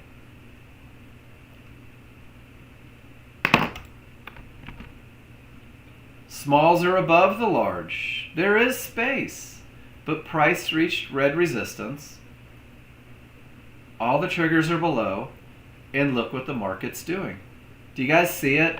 Do I have any demos in here? Do I have anybody evaluating the software? Do I have anybody that's brand new that's like, this guy does nothing more than tell me to stay the hell out of the market. How am I ever going to make money? Guys, 90% of your day is sitting on your hands. But if you knew the recipe for termination conditions, you're not taking losers trading into areas that could stop the market. Price reaches, where are my triggers? Don't go long, saved your bacon. Only 2 triggers through. Was there divergence? There was divergence. Avoidable losses. Guys, trading is the most boring job you'll ever have. If somebody said, hey, I'll pay you $100,000 a year. I want you to sit in a room for 7 hours. You're going to be active 25 minutes of it. When some rules are met, push a button for me. Most of you would be fired in the first week. That termination, reverse the market, is pushing it down. I've got 3 triggers through trouble. As long as divergence does not print, ladies and gentlemen, as long as divergence doesn't print, there it is. My job is to be 2 ticks below the mid band with the potential to break at the area inside of triggers. It wouldn't take a week, would it, Doug? Does everybody see it? Miss Kathy, this is your trade the other direction. Strong top, odds favorable, 3 triggers, reversal bar. Where's the market most likely to bounce if it's going to continue down? Right at the area inside of the triggers. Guys, that's how quickly the chart reads happen. We'll give it 2 ticks below. And if we're filled in this particular order, ladies and gentlemen, our stop will go about 5 ticks above these trigger lines, up on the other side of that fib, where the market should not go if this is going to be one of those winners. And it is clear sailing south. Is everybody with me? This is Ninja Trader, guys. This fits the KISS plan 100%. This is 100% out of the KISS plan. That's the only reason I'm activating a limit order in front of a live crowd. Now, does following the rules guarantee a winner? Does following the rules assure me that this won't be a loser? Of course not. But does it give me an edge? Does it give me an advantage? Does it represent a pattern that I can prove wins more than it loses? That's all trading is, guys. It's probabilities. It's having the dice loaded, right? Having the deck stacked. I know exactly what I need to see. I know exactly where my entry is. And now it's 100% out of my hands. Whatever happens, happens. So if we get our entry, our stop will go at 64.11. That's where the market should not go. That's about 5 ticks above the triggers. That's what it says in your trading plan. Boy, they're trying, right? I sure am glad I didn't jump in on that little fight. Look how many times they tried to head fake you guys. Oh, we're in. Stop where the market shouldn't go, and they got us instantly. Instantly. But that sure was a good entry. Now, some of you are saying, Mark, you suck. You took a loser. I didn't. I followed a plan, didn't I? All I did was follow a plan. Guys, I have absolutely no remorse, no regrets about this one. I had a strong top or bottom. 3 of the 4 triggers were below the divergence low. It was coming from a strong top. I had momentum on both charts and absolutely no divergence. Guys, this is acceptable losses. If I take that trade 10 times, I'm probably going to win more than I lost. Now here's the thing. You're not in control, guys. Here's the thing. If you don't have a checklist, if you don't believe in the rules, you're still upset about this loss. you are mad at the market, you're angry that it didn't do what you wanted it to do. The 15 minutes said don't short. Yeah, Boaz, but we're doing and I like it. So Boaz is trading a workspace where he's taking Rinko and he's taking minute and is creating his own plan using both concepts, and it's brilliant, right? But for the brand new users, I got to keep it a little more simple than that. Don't trade indeterminations, right? If the rules are met, take the trade. If the rules aren't met, don't take the trade. It almost seems too basic, doesn't it? So nothing to do on crude oil. Price reaches the area. There's just nothing to do on the S&P. And if we go to trading view, let's see what we have. This is the NASDAQ. Small triggers are up. Does everybody see it? Small triggers are up. Transition. I don't have strong triggers, so I can't take a momentum trade. Well, now I have strong triggers after the fact, and I have room to 23,285. Is everybody with me on the read? The smalls are up. It is transition, and I have room to trouble. My job is to see if I can get a rules-based trade over here on the 1 minute. I do have strong triggers. I do have room to targets. If I got a snapback to the top of this zone, I could enter on a momentum style trade. There it is. My stop would go below the zone. My profit target, what do you say we just make? Where are we at? What do you say we try to make $200 per contract? Oh wow, I'm in a 2 lot. So where's $400?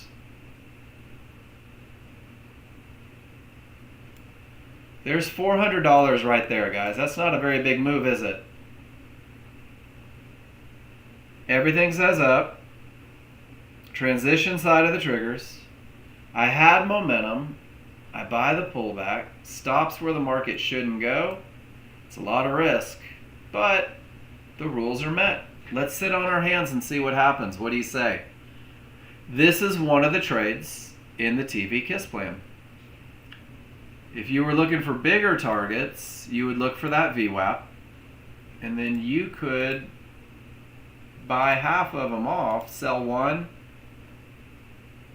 right at that $200 from 33 to, oops, that was it, to 43.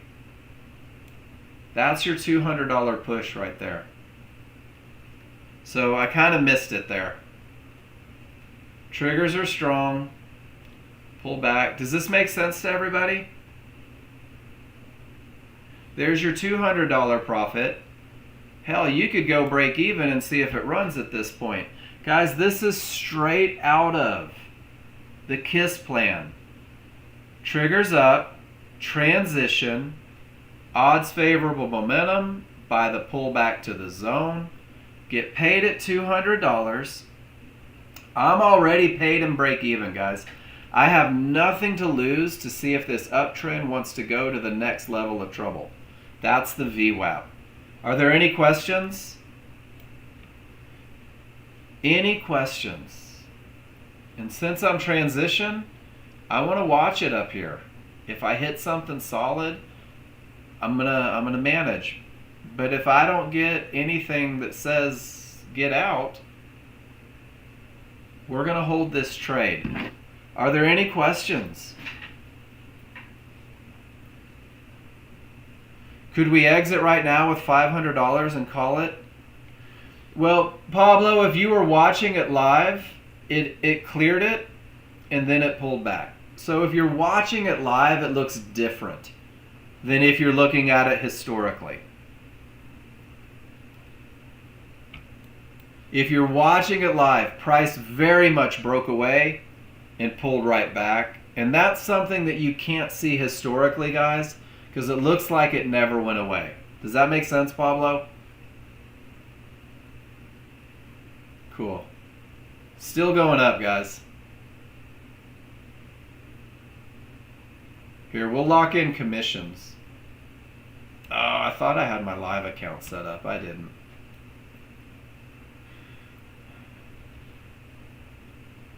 We'll let this bar tell us. So we get a little down bar, right? But there's no reason to manage. We didn't hit anything. There's still nothing in the way. It's just a fluctuation. If we get an up bar, I'll move my stop behind that down bar. I'll lock into some profits, but I still have 34 seconds before I know what's going on. If I get a second close below, guys, I'll probably exit this trade with the small triggers down and wait for the next entry. But if it doesn't happen, I'm going to hold the position. Does that make sense, everybody? So I'm waiting to see where this bar closes. Because once the small triggers turn,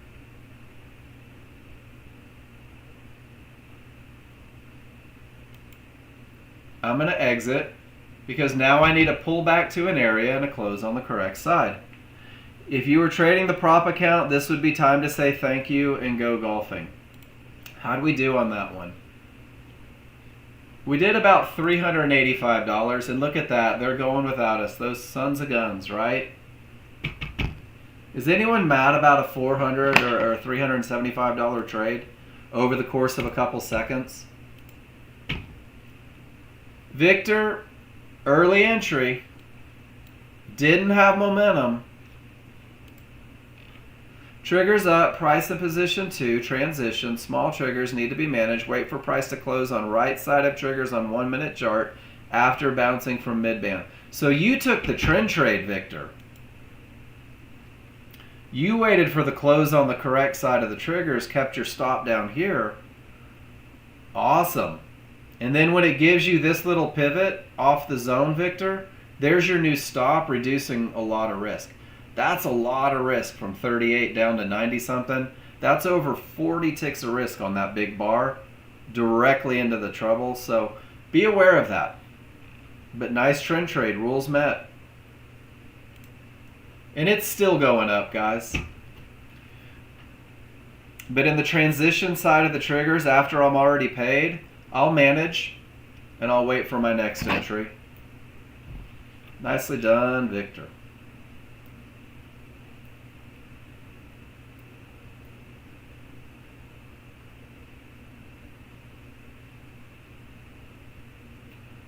So what are we waiting for now? We have small triggers up. It is transition. I don't have an area to trade from though, guys. I do have smalls above the large. Oop, they just rolled, which means I need a pull back to an area and a close on the correct side of the triggers. That's your KISS plan, ladies and gentlemen. Once the small triggers roll, does everybody see it?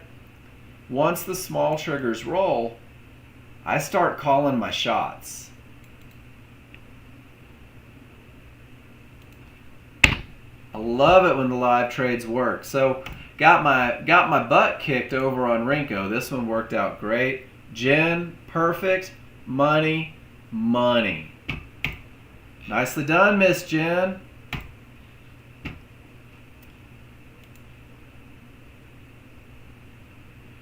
Pete, 3 divergences right from a fib. Once you get odds favorable momentum, you just jump in. You say, you know what? Termination, small chart's rolling, small chart has momentum, I'm going to jump in and write it down. Nicely done, Pete. Taking the very basic concepts, no more longs, waiting for the small chart to give you the advantage, and writing it down. Not a high probability trend trade, new users. Whoa, look what happened when the small triggers rolled. You guys see it? Holy smokes. Holy smokes, I say. Once the small triggers roll, guys, things can change. And we still have our green trend line. How do I say you had a lot of risk? I'll show you exactly what I mean. So Victor, you entered at 38. Yes?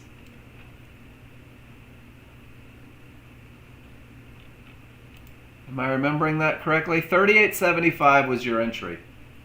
Your stop on this trade, Victor, is below the pivot for a trend trade, which means you had 46 points, $800 worth of risk if you put your stop below the pivot that created the trend trade. Does that make sense? Because look at how big that bar went from 04 all the way to 40, $800 bar.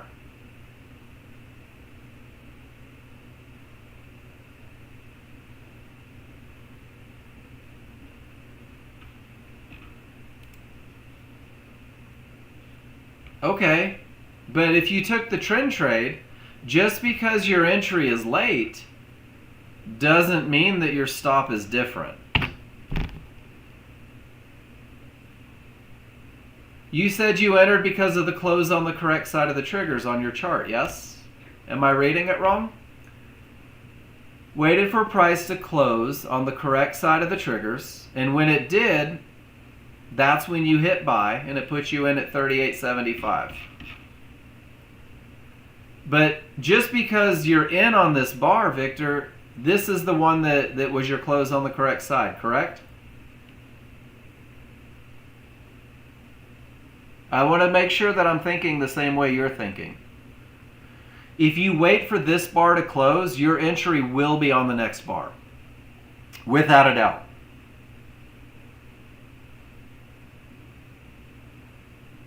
Otherwise, you didn't wait for this bar to close. So great job.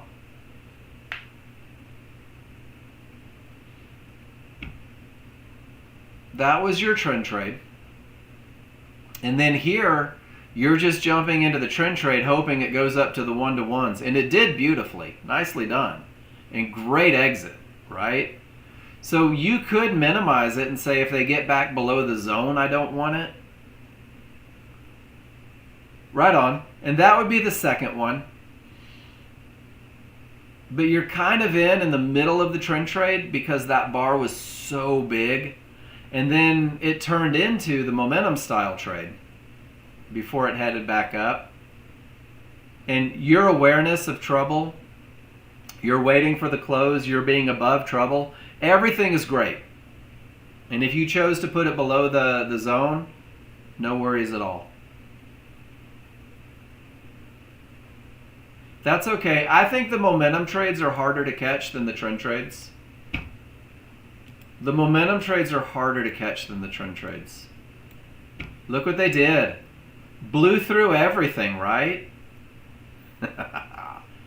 And now the triggers are up. You're on the weak side of the triggers. And you're below everything. Avoidable losses. Is anybody mad about making the 350 before they failed? I hope not. The cool thing about trading, guys, is the market doesn't know how your account fills up. The market doesn't know at the end of the day if your $500 was from 2 trades, 4 trades, 6 trades, 8 trades. It has no idea.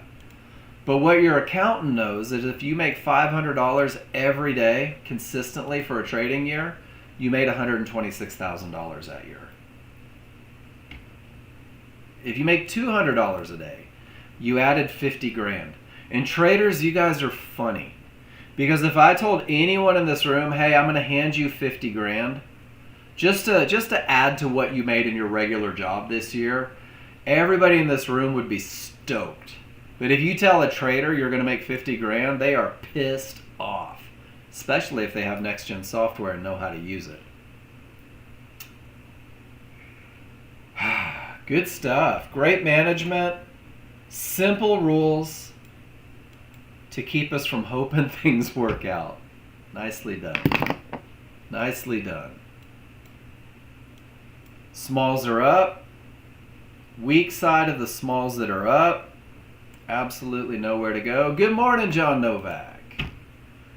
Hardest working man in the business. Small triggers are up. Weak side of the small triggers. Nowhere to go. Woo! Small triggers are up. Strong side of the small triggers. Directly into an outer band. No areas for a momentum style trade. And I just killed the gold. I'm just going to close without saving and hopefully it comes back better. Now the small triggers are rolling directly from an area. That darn near looks like a pullback to an area with the small triggers down. Could we take a close below the small triggers? Would that qualify? Small triggers down. Room to trouble. With the small triggers up, absolutely no jumping in. Waiting for that trend trade style entry. And it's still pushing up. Does that make sense, everybody? What direction are my small triggers? They're down. Because they're down, I'm only looking for down. This would be transition of smalls that are just about to roll. With the small triggers up, no shorts from the wrong side of the triggers. Paul W. John, have you been chasing your tail in the other room, getting people set up?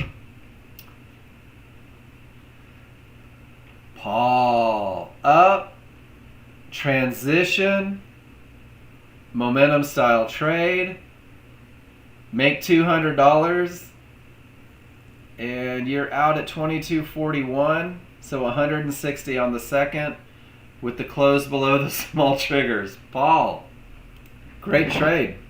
That looks darn near exactly like what I did. Guys, I don't call trades, but I do put them on when the rules are met. I will pull the trigger in the room if the rules are met. Never gave you a close. Do you guys see it? Never gave a close.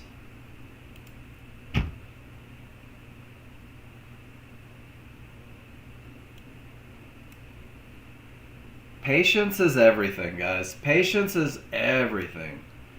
The willingness to do nothing when there is nothing to do. S&P. Was there divergence at the top on the small chart? Oh my goodness, there most certainly was.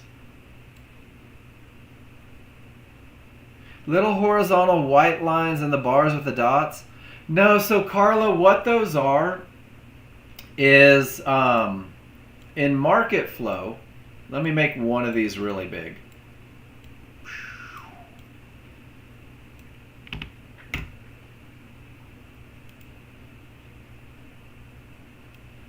Get some distractions out of the way.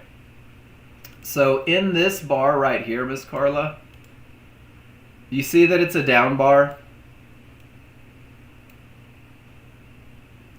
This little white line, these two horizontal lines,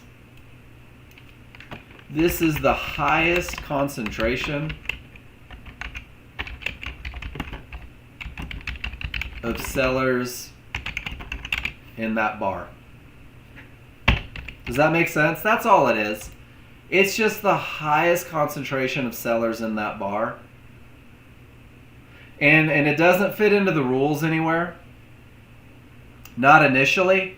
But Carla, when you grow with the software a little bit, there's some cool patterns that begin to emerge with these. And it's a bit much as you're learning the very basic plan. It really is.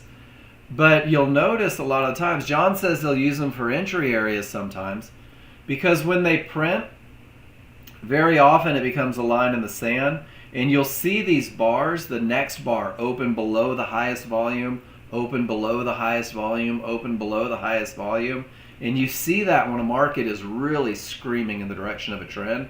So when you're getting pullbacks, what John Novak is saying is he might use that highest concentration of seller line to make sure he doesn't miss a move. And guys, that's kind of next level. Pete, 4,800, that's it. Just showing off of it. I love it. Show off, Pete. Does anyone in the room feel like $4,800 is a bad day? John, you run it on the 15-minute chart. Did you guys notice So Pete, I'm going to compound on your showing off. Did you guys notice that Pete had momentum on every trade that he took? That Pete didn't have anything in the way, at least on the small chart, on every trade that he took today. Every trade posted today had momentum and path. Every one of them. There is a path of least resistance, my friends. That's okay.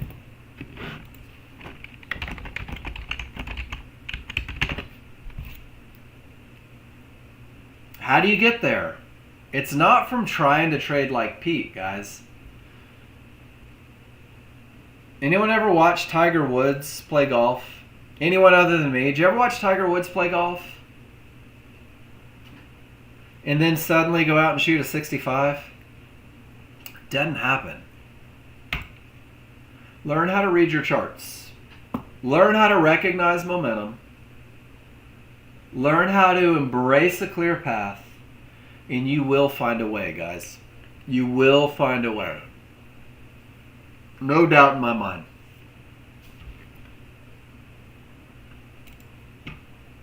Oh.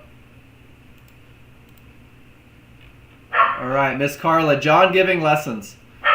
So after a low HVA area on the big up, bar support with 1-to-1s in area.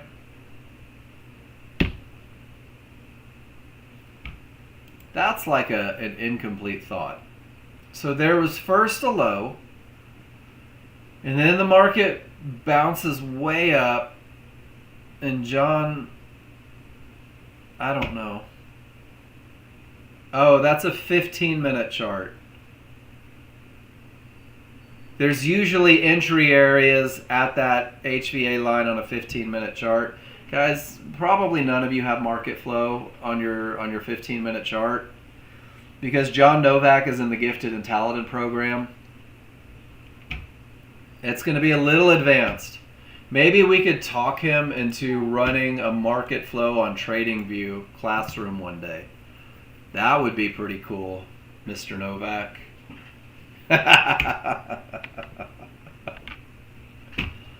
The absolute highest numbers in this room are when John Novak teaches a classroom about more advanced concepts. I'm going to give you the other side of the coin, though. The most blown out accounts happen when people try to incorporate those lessons the next day live. And then John says, as long as everyone spends 350 hours studying, the bar's first. Has anyone other than me saw John Novak take a trade, try to take the trade, blow an account out, and then get mad at John because I couldn't do it? Damn John Novak. Stay in your lane, guys. Keep it simple. Why is rule number 2 a rule?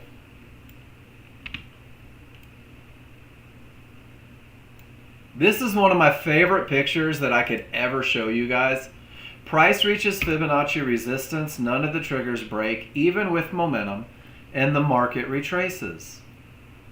Only 2 triggers get through and it doesn't break. No triggers get through and it doesn't break. No triggers through and it doesn't break. 90% of this room is going to believe that they are special and it's going to break for them here. And half of you are going to take losers into that area before you believe in termination conditions. You got to go study them. The same way, you guys believed that an area on the wrong side of the triggers without momentum was going to give you a short trade and lost. Guys, the futures markets trade billions daily. You have a plan very capable of helping you find $400 to $500 a day, putting you in a 6-figure income. 90% of your day is doing nothing. I can't stress that enough. 90% of your day is sitting on your hands, saying to yourself, I love what's happening here, but my rules aren't met. When will they be met? Well, they'll be met if trigger lines get above resistance, or if everything rolls and I get momentum in a clear path, Then I'll have what I need to take a trade. Until that happens, I choose to do nothing. Weakness, multiple divergences. It's a tough look. It got to the wrong side of the triggers. I don't have the momentum to push it. Guys, they're trying. All of my triggers are below the areas. The areas are likely to hold. But I don't have a rules-based entry as a brand new user. And because I don't have a rule, I don't have my rules met, I choose to do nothing. Doesn't cost anything to sit on your hands.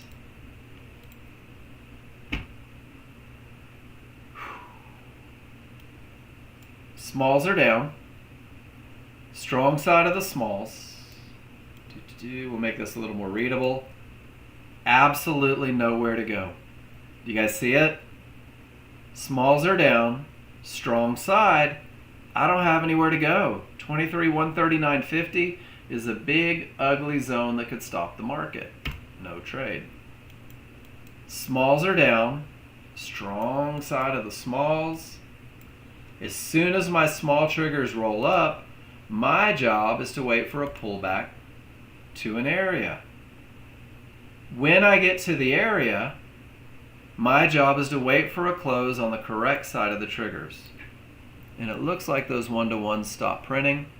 Does that make sense, everybody? Smalls are down, strong side of the smalls. Because the small triggers rolled on the small chart, I'm calling my shots. I've found my area. I need to close on the correct side of the triggers there. TradingView users, does that make sense? The rules don't say close on the correct side of the triggers. The rules say pull back to an area, close on the correct side of the triggers. Language is important. Crude oil. Smalls are up. Strong side of the smalls. Directly into a mid band. And that mid band lines up with outer bands and a zone. I choose to do nothing. Oh, look at that. It pushed up again. Dag nabbit. Avoidable losses, my friends. Avoidable losses. All right, I'm going to take a break. Guys, when I come back, I'm through all the pictures, and I'm going to be very honest. There's 55 of you in this room. It is my opinion that 55 of you are not experts. Not yet. Ask some questions. Get some answers. I'll be back in 5.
Last hour, here we go.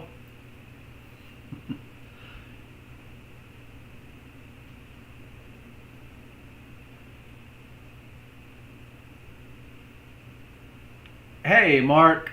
Ninja Trader. And you want to see the NASDAQ? Give me just 1 second. And Mark, it's just rules. And it really is.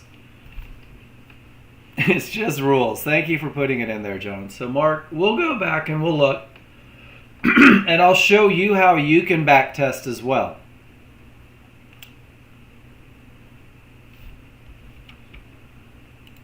And it is nothing more than a pattern. And I'll drop the sheet that John's talking about.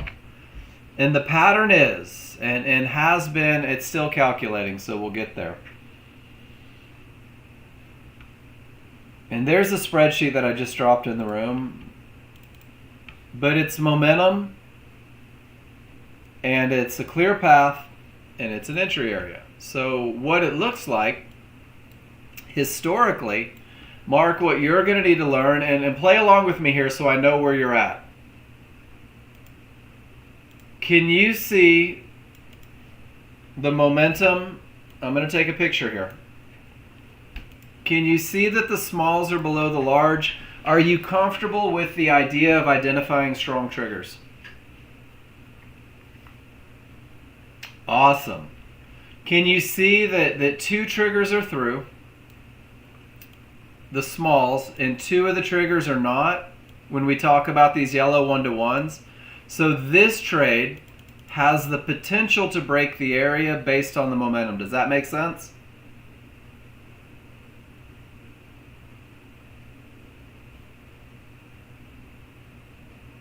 So there we go.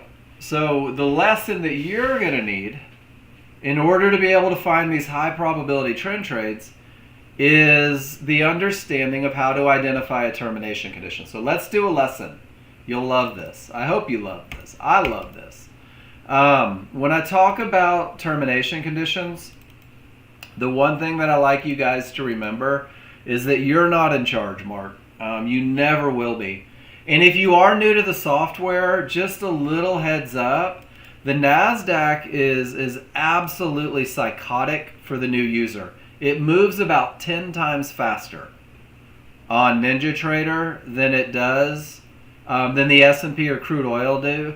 And it's a horrid spot to learn rules because it moves so fast. Does that make sense?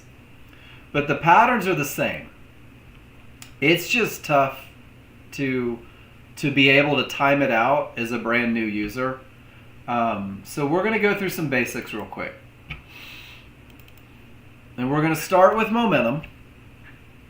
Momentum is always momentum no matter which chart you're looking at, whether it is crude oil, whether it's the S&P, whether it's gold, whether it's NASDAQ.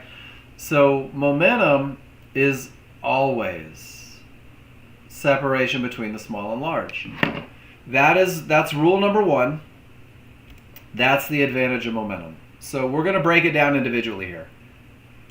Rule number 2 is the idea that when price reaches an area, which means that the large trigger or that the dynamic Renko bars get to Fibonacci resistance, get to yellow 1-to-1s, get to a divergence high, and for lack of a better term, anytime they reach a horizontal line on the large chart,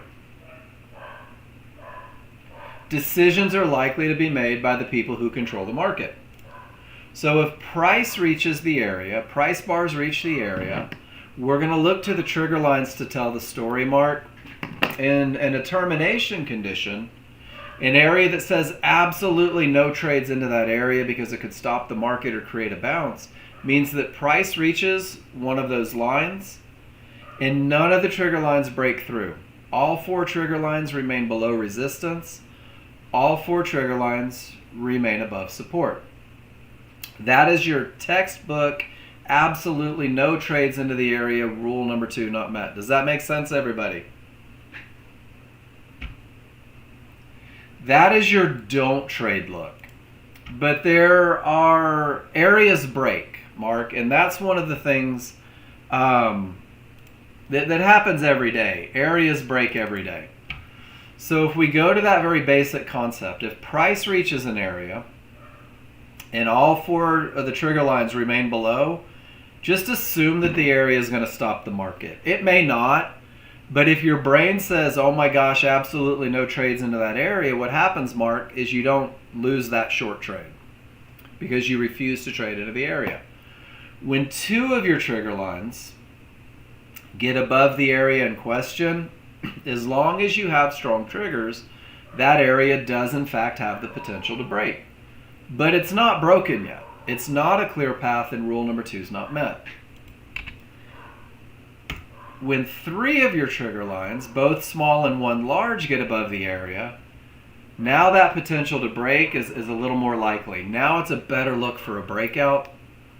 But an area isn't broken. The path isn't clear, Mark, until all 4 trigger lines get north of resistance or all 4 trigger lines get south of support. And when that happens, when you get 4 trigger lines through an area, you end up with a clear path. And that clear path, when you couple it with momentum, is exactly what we're looking for to take an entry. So let me go to the next picture. So when you have momentum, when you have a clear path, that's when we'll embrace the pattern for entry. So on the large chart, strong triggers. On the large chart, no area reached. Can you give me a Y, everybody, if you see that rules 1 and 2 are met on the large chart?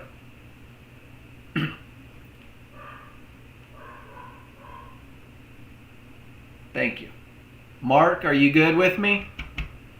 And guys, if it's not clear, give me an N and we'll revisit the lesson. If I had a nickel for every no that doesn't make sense I've given John Novak, I would have a lot of nickels. I probably wouldn't be day trading. I'd be spending my nickels on mansions and Ferraris. But once the rules are met, and you're going to have to go through and study these, and they have to become second nature. You've got to learn these patterns. But once they're met on the large chart, we're going to look at the inner workings of that 1 bar on a smaller, faster chart. And the rules say that you will sell a pullback. That's that push up when everything says down. And you'll sell that pullback at an area. Fibs, midbands are yellow 1-to-1s. And that area needs to be inside of triggers. And that's your basic recipe for what we call a high probability trend trade. It starts with momentum. And then once you have momentum, you say, I either have the potential to break, it's a clear path, or it's a termination. And if you see those rules met, and look at how fast the NASDAQ is moving, that's why it's hard for new users. If you see those rules met, the potential to break, circle the tail. Circle the top of that bar. Because what you're doing is you're saying this 1 bar on my large chart fits the recipe to look for an entry. And inside of that 1 bar, there's a retracement, there's a bounce, and then if it's going to win, there's continuation. So Mark, if we go back on the NASDAQ, we're going to look for momentum and path. We're going to look for the very basic core rules. And when we see it, there's an opportunity. Does that make sense, Mark? Are you with me? Still separation. 3 triggers through. There's your tail. Did you quit, Mark? Did you leave me? I'm going to scroll back on my small chart. In the market, pulled right back to resistance, right inside of triggers, and it continued down with the advantages. So this is how you can study this look. So Mark, whether it is NinjaTrader, whether it is NASDAQ, whether it is crude oil, whether it is S&P, you can go back, and once you learn momentum, you'll look for your path. And if you have path, you'll circle the tail. And if it's a pullback to an area inside of triggers, that's your pattern. So no matter what market you're looking at, this tracking sheet that I dropped in the room for you goes through and breaks down those very basic rules in the green section. And then it also shows you when the rules are not met in the red section. And then Mark, if you go to client trades, watch this. You click on those links, you see the same thing. There's the momentum, 3 triggers through, and it pulls right back to resistance inside of triggers. And all it is, Mark, is a pattern.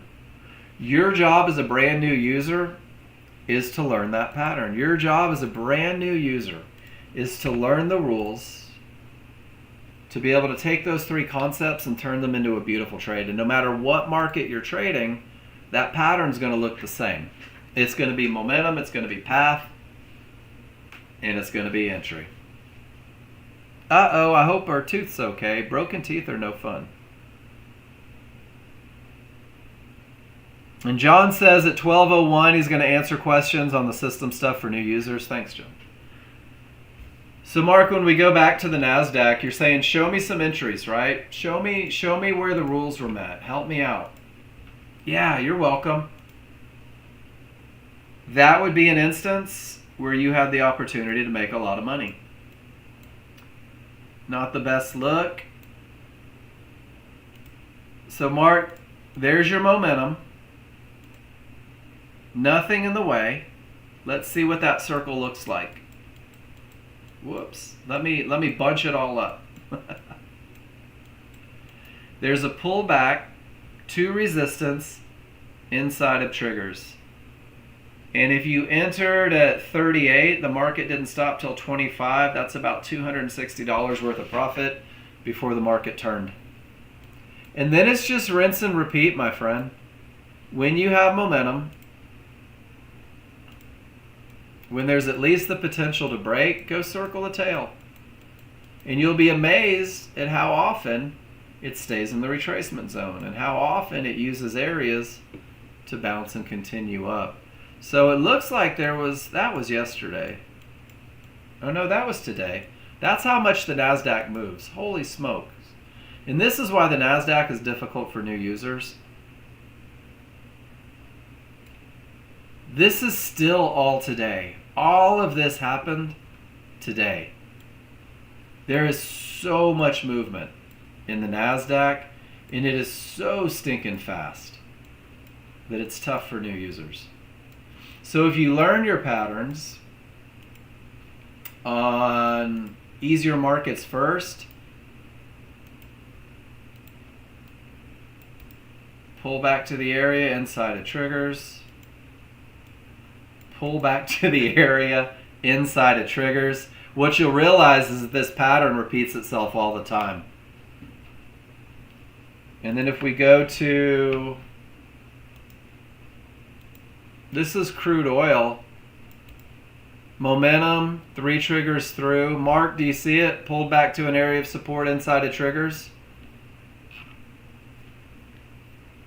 It's the same thing. That's a different market. That's the same pattern. Here's your NASDAQ. I'm sorry, nope, this is the S&P. Trying to have momentum, know where to go, no areas inside of triggers. It's all right to sit on your hand. And Mark, I know that if you're new to the system, it feels like a lot. And if you're new to the software, it feels like a lot.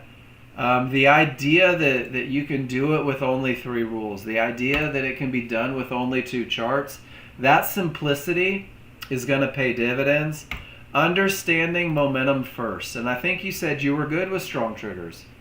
So now you're going to go through and you're just going to work on termination conditions for a little bit. And the easiest way to do it is to use the language, if price reaches an area, where are my triggers? And once you do that, once you embrace that idea and learn that language, if price reaches an area, where are my triggers? And if the answer is below that area, above that area, there's just nothing for you to do. Let's see what this picture is. Uh-oh. It's non-existent.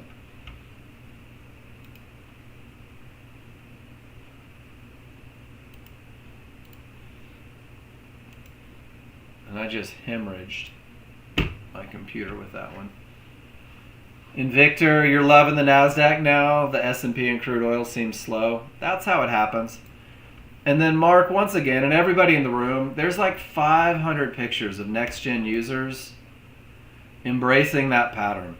If it's momentum, if the path is clear, there's your pullback right to resistance, right inside of triggers, and sure enough, what an easy way to make money. Does that help a little bit, Mark? I can go back and scroll back and do these all day long and show them to you, or you could go back and scroll through them as well, and you'll start seeing just how often that pattern repeats. And it's pretty cool because it repeats on all of it. Yeah, you've got some homework now for sure. And one of the things that I encourage you guys to do, and Mark, just in case you don't know anything about me, I started in the exact same place. I started with absolutely no experience.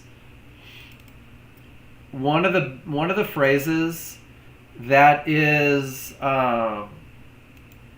that's so important when defining your entries is right here. Inside areas inside of triggers, you will literally call your shots. Areas inside of triggers. So when the rules are met, pull back to an area inside of triggers, and you'll get to the point to where you literally call your shots before the market ever gets there.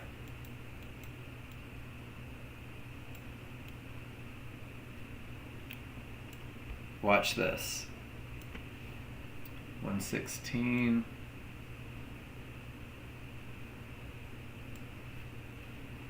All right, guys. You wanna do an entry together?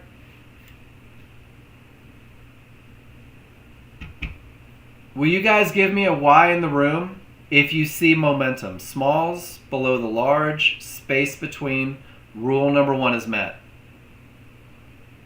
It all starts with momentum, my friends. And now we're going to define our path. The first question, did the bottom of this bar reach an area? Did it hit a fib? Did it hit yellow 1-to-1s? Has it reached a divergence low? Not at all, right? And there's no areas above me that I'm trying to break. This is the clearest path you will ever get. So give me a Y in the room if you see that rules 1 and 2 are met on the large chart. Perfect. Right on. Andy, I hope everything's okay with her. So on my smaller, faster chart, guys, everything says down, right? Everything is screaming down. My smalls, my synthetics, my large. The rules for entry say, bum, bum, bum, bum, bum, bum.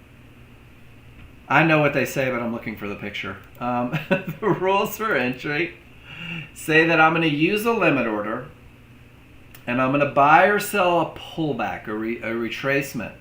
And that retracement needs to go to an area, and that area needs to be inside of triggers. That's the rule. Buy or sell a pullback at an area inside of triggers. Well, the pullback begins with the reversal bar. Guys, I'm going to show you how you will literally call your shots. So before the reversal bar even prints, do you guys see the triggers, large and synthetic?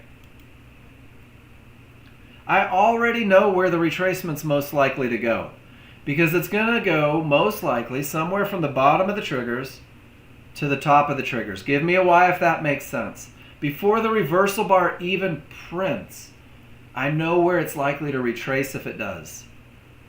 Guys, you're like psychics. And if I know that it has to, if my rules say enter at an area inside of triggers, don't I already know where my potential entry is before the reversal bar ever prints? The rules are met. And guys, I've got my eyes on that mid band inside of triggers because I know that's where I'm most likely to enter the market. And the market continues down. And I sure will, Victor. And it continues down.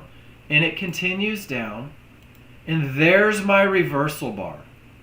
And at the time of the reversal bar, I know that it's going to retrace somewhere from the bottom of the top. That's the most likely scenario. Do you guys remember that mid band that we've been looking at for the last 10 bars? That's the only spot, the only area inside of triggers. Mark, we just called our entry damn near to the tick. My job is to right click on the chart and to activate a limit order a couple ticks below that resistance and hope that they come get me. And if they do, I'm in a short trade. And I have the advantage of momentum. And I have a clear path. And I'm entering just below the areas inside of triggers. And my stop will go up above the triggers where the market shouldn't. And it goes through, and it's still in, and then it goes down. And I knew exactly where my entry was coming from when the market was trading all the way back here. And where did it bounce from, guys? Right where we called it 15, 20 bars earlier. Does that make sense, Mark? And everybody in the room, all it is a pattern. And why do you go back and circle these tails? Look at that. If I circle the top of that move and I come, whoops, cancel, and I push down, those circles, those pullbacks are the tops of those tails. So it's just a pattern. And then it pulled right back up, right to the area inside of triggers. Holy smokes. And down it goes again. Pretty nice, right? Guys, when you trust your plan, when you believe in your rules, and when you can recognize this pattern, you will be absolutely floored at what you make happen with this software. My job is to teach you to recognize those advantages. All right, Victor, triggers are down. Price is on the strong side. There's space to the next area. Because the small triggers rolled, you let it pull back to the area. You entered on the close below the area. And you took it all the way down to trouble at 93, Victor.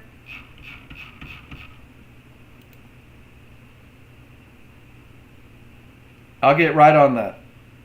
So, Victor, you followed the plan perfectly. You waited patiently for the best entry from the area. And you were able to ride that momentum trade all the way down to the area that could stop the market. Momentum, path, entry. Victor, it's a perfect trend trade. It is the perfect trend trade. I'm going to put it in here because I feel like people need to study that, Victor. I feel like people need to look at what you did and read the words you wrote, because you wrote a recipe for success, my friend.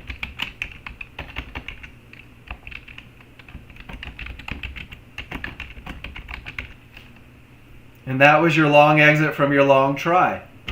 And Victor just decided to go with the triggers, John. Didn't have to fight a thing. Nicely done, Victor. Miss Jen. Smalls are down. Strong side of the smalls. So Jen, absolutely no areas to trade from. Didn't work out. Tried to go long, or was that your exit? That was your exit. But Jen, no areas. No areas.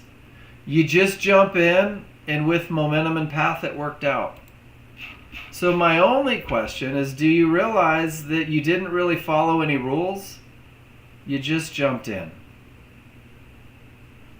Didn't have strong triggers to sell the HVA.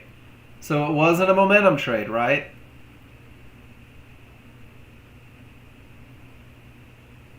It was with everything down, I sure hope that HVA holds. And it did.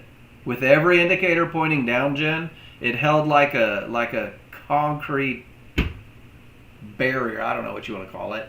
And then you just ride it all the way down to the outer band. It's a beautiful trade, Jen.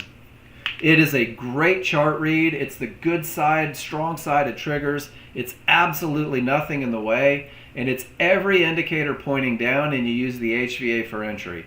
You fudge the momentum rules just a tad, but with that many advantages, it's hard to make things go wrong. John, termination reverses the market, 3 divergences, you take a little momentum style entry, and you have absolutely nothing to lose as it pulls up.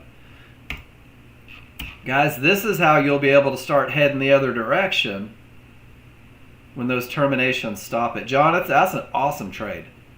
It's an awesome trade that didn't work, if that's where you got stopped out. Same thing here. Termination. Yeah, John, see, you're on the wrong side. On the wrong side. Small triggers down, large triggers down, below the zone. Large triggers down. I'm going to get you on this one, John Novak. And it did continue down. Just on the wrong side. And guys, that's where the chart read circumvents the rules for some of you guys. But if you were John Novak with 27 years experience, that's what you call a calculated risk. If you ain't first, you're probably not blowing out accounts every day. All right, Robert. So guys, where do stops go when you take that amazing entry? And I'm going to tell you, this phrase used to upset me when John Novak would say it. Guys, stops go where the market shouldn't. And if you don't understand the plan, you don't really know where the market shouldn't go. Robin, are you in here with me? And Mark, this is good for you too as you learn these trend trades. Cool.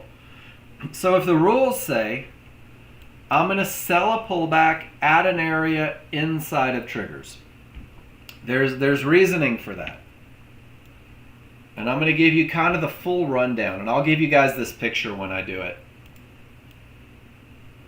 So the pullback gets us to our areas, or we'll just call it gets us to our entry. So the high probability trend trade waits for the pullback. Triggers define the retracement zone, where the pullback is most likely to go. Are you okay with that one, Robert? And Mark, and everybody doing trend trades. Are you guys good that the trigger lines define the most likely spot for a retracement? Cool. Areas inside of triggers are the most likely. Notice I say most likely, not the definitive, right? We're trading probabilities. Are the most likely spot for the market to bounce and continue with large chart advantages. So when we go through the entry logic, there's a reason for everything. The reversal bar begins the pullback. The pullback is most likely to go to the trigger lines. It's most likely to bounce from the areas within. So what you've done through rule number 3, as you have defined where the market is most likely to continue, where the advantage of rule number 3 is full throttle. Well, if the market pushes beyond the retracement zone, if the market pushes through the areas inside of that retracement zone, if it gets to the other side of the triggers, the wrong side of the triggers, the advantage of rule number 3 is no longer in play.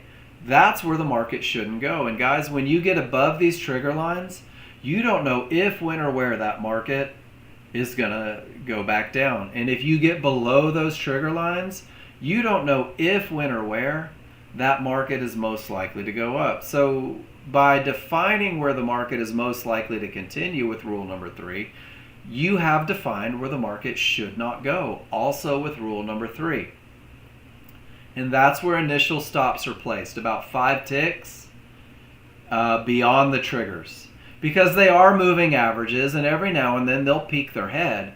But once I get 5 ticks past, guys, it's game over. It's advantage off the table. It's no longer what I'm looking for. And let's see if we can find an example. Once it gets below the triggers, even with momentum, do you see how it just kept on going, guys? So Sword Trader, if you took a long trade, 4 to 5 ticks below, you gave it up, you don't have to take a $500,000 loss. Hamid, are you asking how to execute trades? How to enter the market?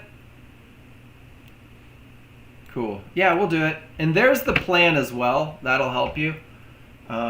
Did that make sense, Robert? It's pretty cool how the language comes back. All right, so Hamid, it's all practice. That's all it is. Let me make sure I'm on paper trading. 2 ways to enter the market, Hamid. You can just hit sell, put you right in the market. Or you can put a limit order by right-clicking and putting a limit order right there. 2 years of practice, you'll be shocked how good you are. No kidding. No kidding. Hamid, those are the 2 ways to enter the market. When you enter, whether it's a limit order or whether it's just jumping in with a market order, you'll be able to place your stop losses. You'll be able to place your profit targets. To get out of a position, all you have to do is mash down that X button. It's really not very difficult to get in and execute. Now, executing at the right spot, that's going to be a byproduct of your plan. That's going to be going in on the advantages. But in the plan that I just dropped in the room and the plan that we talk about in the room, there's 2 ways to enter. There's the momentum style entry with strong triggers and a pullback to an area. This is where you'll use that limit order. This is the only trade where you will use that limit order. The other is a trend trade style entry, which means that the market pulls back to an area and closes on the correct side, and that's where you'll just mash that buy button. Everything else is just practice.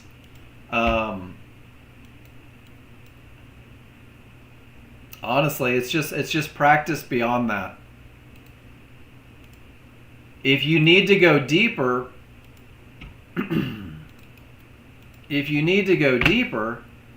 there's the help center that'll talk about everything. Trading, setting up the sidebar for stops and targets. There's like 100 million users. And everything has been covered on execution. And then if you have questions on the plan, of course I will always answer questions on the plan in the room. Where would have been a loss? Sword Trader, there was no trade, right? Small triggers down. There was no long trade.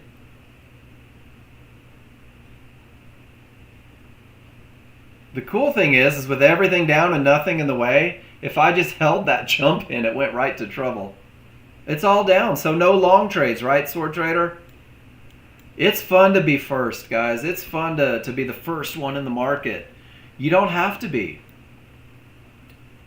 Has anyone ever heard me remind you that the futures markets trade billions every day? Billions. With a B. Do you know how much you need to make every day to be in a 6-figure income, guys? That's it. $400 in a market that trades billions. Is there anyone in the room that doesn't think they have the potential to do that with a solid plan? Hell, we did it live on TradingView earlier on a momentum style trade. When there's something in the way, stop going short. Let it break. Let it roll. Hamid, do you have any specific questions that I can help with? And guys, look at that. NASDAQ down. Hold on. Was that little tail a pullback to an area inside of triggers? Let's see. Just for poops and grins, right? Just for the giggles and the fun. Holy smokes, it was! It was a pullback to an area inside of triggers, and it did go down with momentum and the potential to break.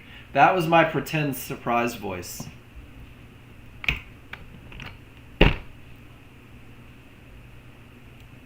And guys, they're just waffling now. 3 triggers through, multiple divergences. They've got work to do. What do you guys want to talk about? I have a few minutes. We've got time. The only thing Nexgen can't give you, my friends, the only thing that we do not provide with your purchase of software is the experience for it to be easy. The more time you spend posting in this room, the more time you spend taking pictures and talking about what you're seeing, the more you focus on having advantages rather than the money. That's what gets you there. It's the time in the seat, guys. And you will literally slow down the market with your brilliance. That market that felt like it was screaming without you and it was too fast to make decisions, all of a sudden, it's not moving that fast. We showed how you could call your shots, right? When you understand that entries come from areas inside of triggers, guys, you'll go to it and you'll see areas inside of triggers long before the market gets there. And when you don't see areas inside of triggers, you'll say, damn it, my advantage is gone on the wrong side of those triggers. I choose not to enter the market because I don't have an edge. And you hopefully won't trade directly into resistance from a mid-band because you hope it goes up, because resistance is most likely to stop the market. What do you guys want to talk about?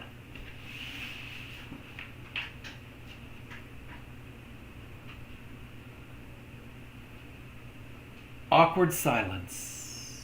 First date, looking over the table. You got a little barbecue sauce on your chin and I'm just staring. Talk to me. I have a question on the market flow settings. How do I make yours gray? Absolutely. And I did that too on mine, Jen, because I find them distracting. Andy, that is an incomplete thought. Help me out. Click on your chart and hit F. Nope, that's not it. There's a way to make it bigger and smaller. Maybe hit your minimize and see if that does it, and then maximize and see if that does it. All right, so Miss Jen, go to your market flow settings, and under inputs on HVA line color, I take the opacity and I drop it down to about 50%. And once I do that, they really lighten up and they're not as distracting to me. It will reset. It will reset. So notice that my market flow went away. But now they're not real bright. They're not in my face, especially if you have a black background. Or if you're feeling whimsical, make them yellow, right? You're welcome.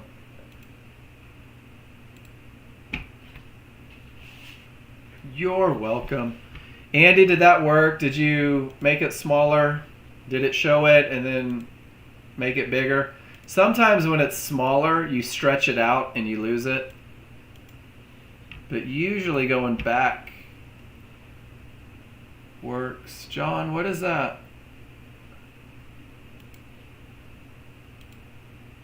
Oh. And that worked? Hey, Jen, there's your answer right there. John Novak took care of you.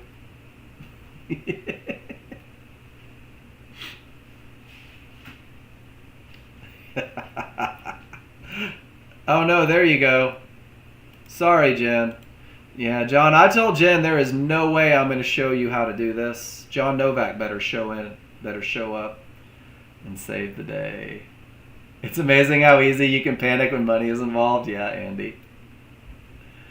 For those of you that have never met John Novak, he at any given point has 173 plates on sticks spinning them above his head. So he will jump in the room and give you the answers that are already answered sometimes. I think, and call me crazy, I think it's absolutely amazing that the CEO of the company will come into the room and answer really any question that he sees. That'll share his trading with you. It's pretty cool. Nexgen's a different animal, guys. There's a reason we've been around for almost 30 years. Good stuff. Good morning, Miss Shannon. Guys, what do you want to talk about? It is 11:43 in the a.m. I'm on the strong side of down triggers. I'm below trouble, but I don't really have anywhere to go. So I'm going to sit on my hands for a second. I'm on the strong side of down triggers, but my small triggers are up and I don't have anywhere to go. Yeah, for sure, Hamid. Do you want the one without the large triggers and stuff? So I kind of simplified it. Yeah, let me do this. I'm clicking all the wrong stuff.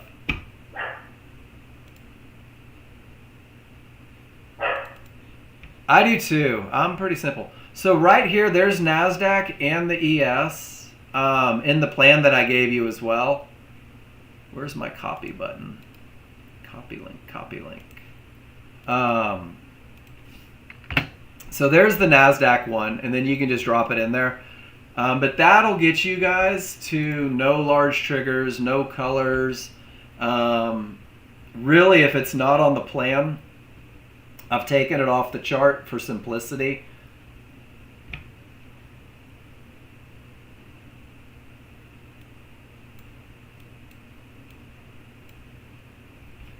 I think it's a lot easier without the colors and the large triggers.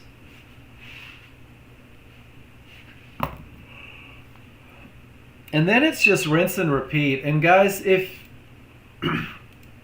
you want to see just how little you'll be active in the market, from the Nexgen page, a lot of you guys were here for it. Not everybody was. This was last Thursday. All we did was the NASDAQ on TradingView, and that was it right there.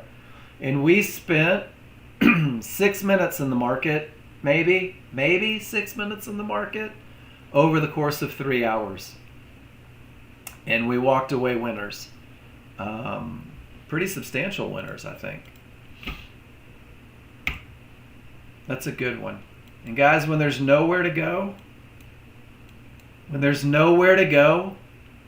go nowhere. And Jen, hopefully he sees that. When you say it times out, do you mean you see the potential but then the divergence doesn't print?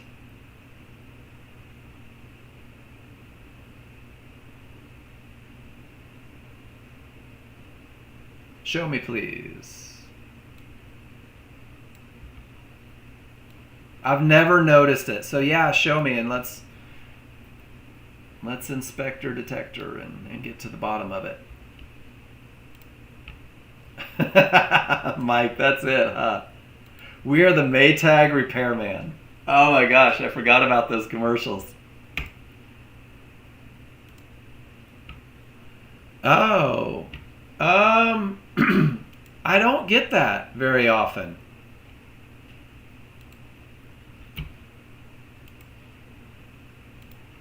And it happens to you a lot on divergence. And then you just delete it and put it back on though, right? That is weird. I don't know why it would. I haven't had one of those exclamation points in a while. It's a runtime error. So I'm not sure why it's runtime erroring on you. That's hard to say. I'll ask John if I get an answer this afternoon from him. But I'm not sure there is one, to be honest with you. I think it's just one of those things, perhaps, possibly. TradingView couldn't be 100% perfect, right? We had to have something to be angry about. Well, then I blame them too. That's why we broke off, Jane. You're on the losing side over there, just so you know. Like, you're not trying to start anything, but you are not. You were on the exile side, and then you still went back to the homeland. You're a glutton for punishment. Guys, what else can I do for you? Are we going to call it a day 10 minutes early? This hasn't happened in a while. But I have a quiet classroom.